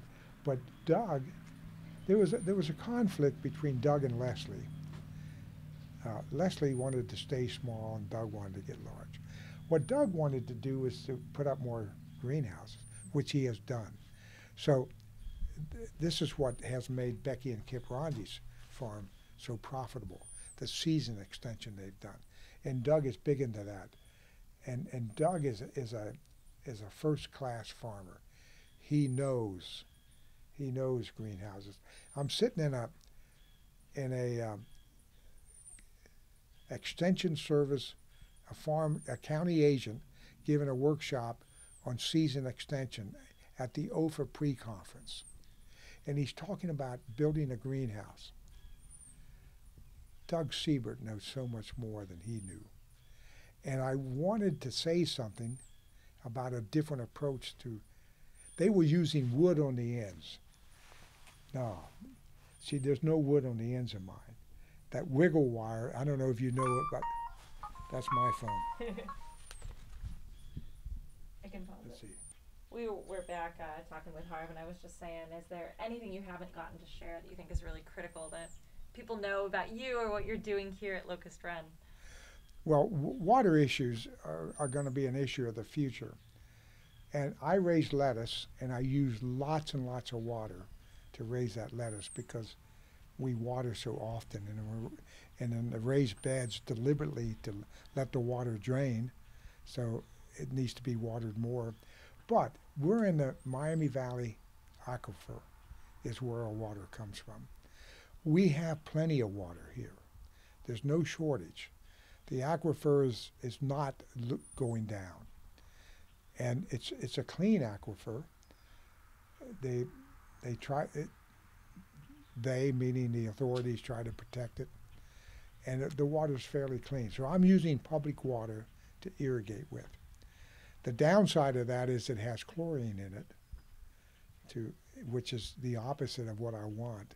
It's trying to kill bacteria, and I want to promote bacteria. So that's the downside, but it's basically pretty clean water other than that. And but water is going to be the next issue. Particularly look at California. California has reduced their water use tremendously in just the past few years.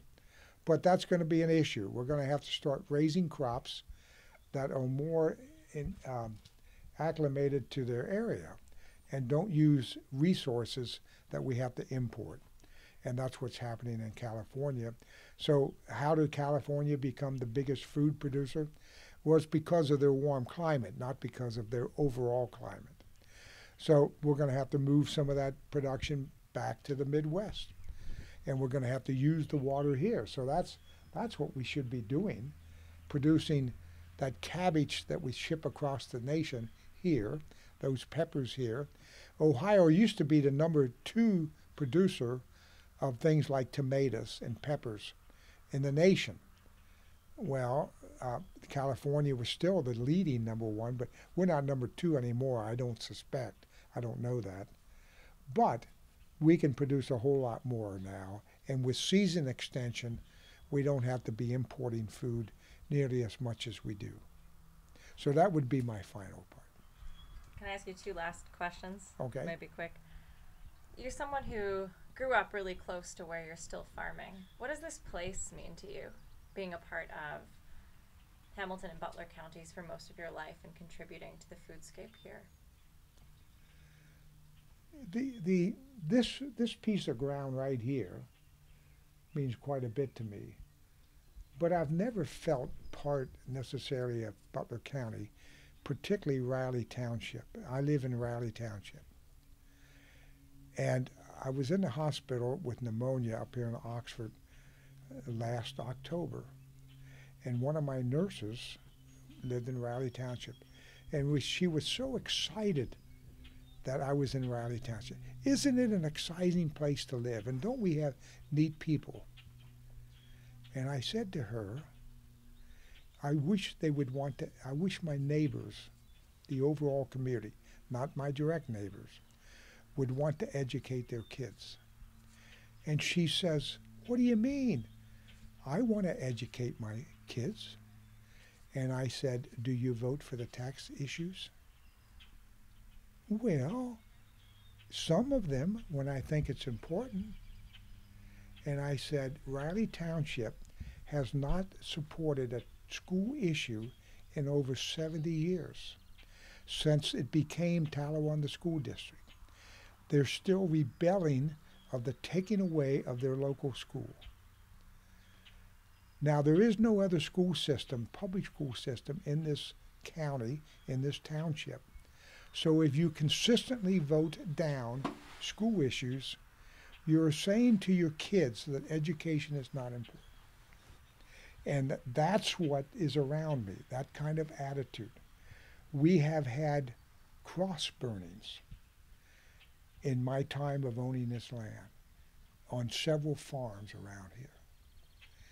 It is a racist, uneducated community.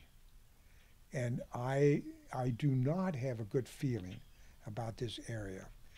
Oxford is an island in a right-leaning area.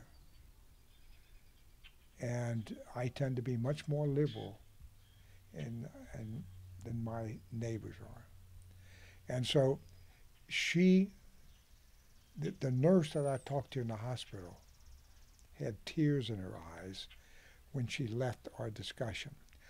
But she did say goodbye to me when I was checking out. So I felt good about our discussion, but she may be very concerned about education of her kids, but the community is not. Otherwise, they wouldn't be voting down those levies. It's kind of probably reminds me of what you were discussing when you're mentioning, people who are like, I'm organic, but I don't Right. want to be certified. A similar. Yeah. You got to cross the T and dot the I. Last thing, what are you the proudest of in your farm career? What's made you the proudest? Well, it's hard to answer that, but I'm proud of what I've done in OFA. I'm proud of what I've done in the community. I'm the lettuce man at the farmers market. It's Harv's lettuce. It's not Locust Run Farm at the Moon Co-op. It's Harv's lettuce because Harv is the lettuce man. Well, I'm proud of the product I produce, and my lettuce is awfully good lettuce.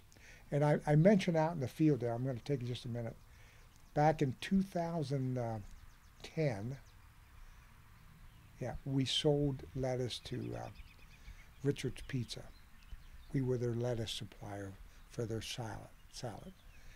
Karen Underwood is the daughter of Richard Underwood, who established Richard's Pizza.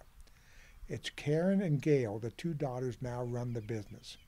I don't know Gail. I've met her, but I don't know her. But Karen was the Chamber of Commerce or the business community. I'm not sure what the entity was. But that west side of Hamilton community started a farmers market in 2008. And we became part of that market.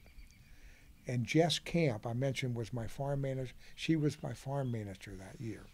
Well, we only went to that market that 1 year, but I was proud of the fact that I finished out the year because we were not doing well. But because of Karen, who I appreciated the efforts she did to make the market, we finished that out. Well, in the years that followed, she would come up to Oxford or come out to the farm and buy lettuce if she was entertaining. And she did quite a bit of entertaining meal-wise. So in 2010, in the fall, she said, "We want your lettuce for our restaurant." And I said, "Well, let's talk about it." Well, then Christy was managing my farm in 2010. So in January of 2010, we met, Christy and I met her at the restaurant, and we talked about selling to them. And she says, "We're going to make this work, and we want you to stay in business. So we will pay you what you need to get for your lettuce, and we will increase the price of our salads accordingly." So we got a pretty good price. I'm not going to say the price, but because she may not appreciate it. But we did okay. The problem was we thought we were going to provide one restaurant. And the workers said, "You can't provide one restaurant because we advertise regional. And if we're going to advertise a salad that has local lettuce in it, it's got to be all the restaurants, not just one." So we had to provide for 5 restaurants. So we had to hump, and I had beds. There's a weedy area here. We had beds in the backyard here. We increased the number of beds. I figured I needed 55 beds just for lettuce because we had to use 55 a year. So I needed 110 total. Well, now I have 77. See? So we never did get up to 110, but I took out quite a few in the backyard. I forget what we had. But anyhow, we met their needs, but it was very difficult. When Christy took over the next year, that was 2000. I guess it was 2009 that we sold. 2010 she took over. She was in control 10 and 11. So 2011, she gives up that agreement. I was so disappointed at that because I thought that was the greatest thing ever because we would have done whatever was necessary to do that. And still, I would just have hired some more people and we would have stayed big, but big with lettuce, not with tomatoes and other things. So that turned out to be very nice. The next year she wanted to reduce the price. We could have reduced the price. We could have, because we were doing okay. We didn't need as much as we were charging. It would have been okay. But Christy gave it up. So I was so disappointed at that. But I wasn't helping Christy any longer. See, the first year I worked with her all the time, quite a bit. But the second year I said, I can't do it the way you want to do it. You're on your own. It's hard to It is collaborate on something you've built for so long. So I just wanted to have you restate really quick, since I think some of this was this morning on the other recording from the walking interview. Can you just tell folks who may be listening and are not familiar, how many acres do you have? How many raised beds? What do you grow primarily, and how much? I have 15 acres of land. We have 10 acres in a lot. The first lot I bought in '77 had 15 acres. My son and daughter-in-law built a house on 5 acres of it, so we have 10 of that left. Then we have 5 acres for the house, so that makes the 15 acres for the farm. But I no longer use the back fields, and the back fields are independent of, well, yes, we did. We did use a nice field behind their house, but we started moving the farm back toward where the house is when we bought the house. So we probably at most farmed 5 acres at any one time. Now, for certification this year, I claim that I farmed a 1/4 acre. The beds are 4 foot by 14, and I have 77 of them. But I only farm some of them. I don't farm all 77, and it changes from year to year.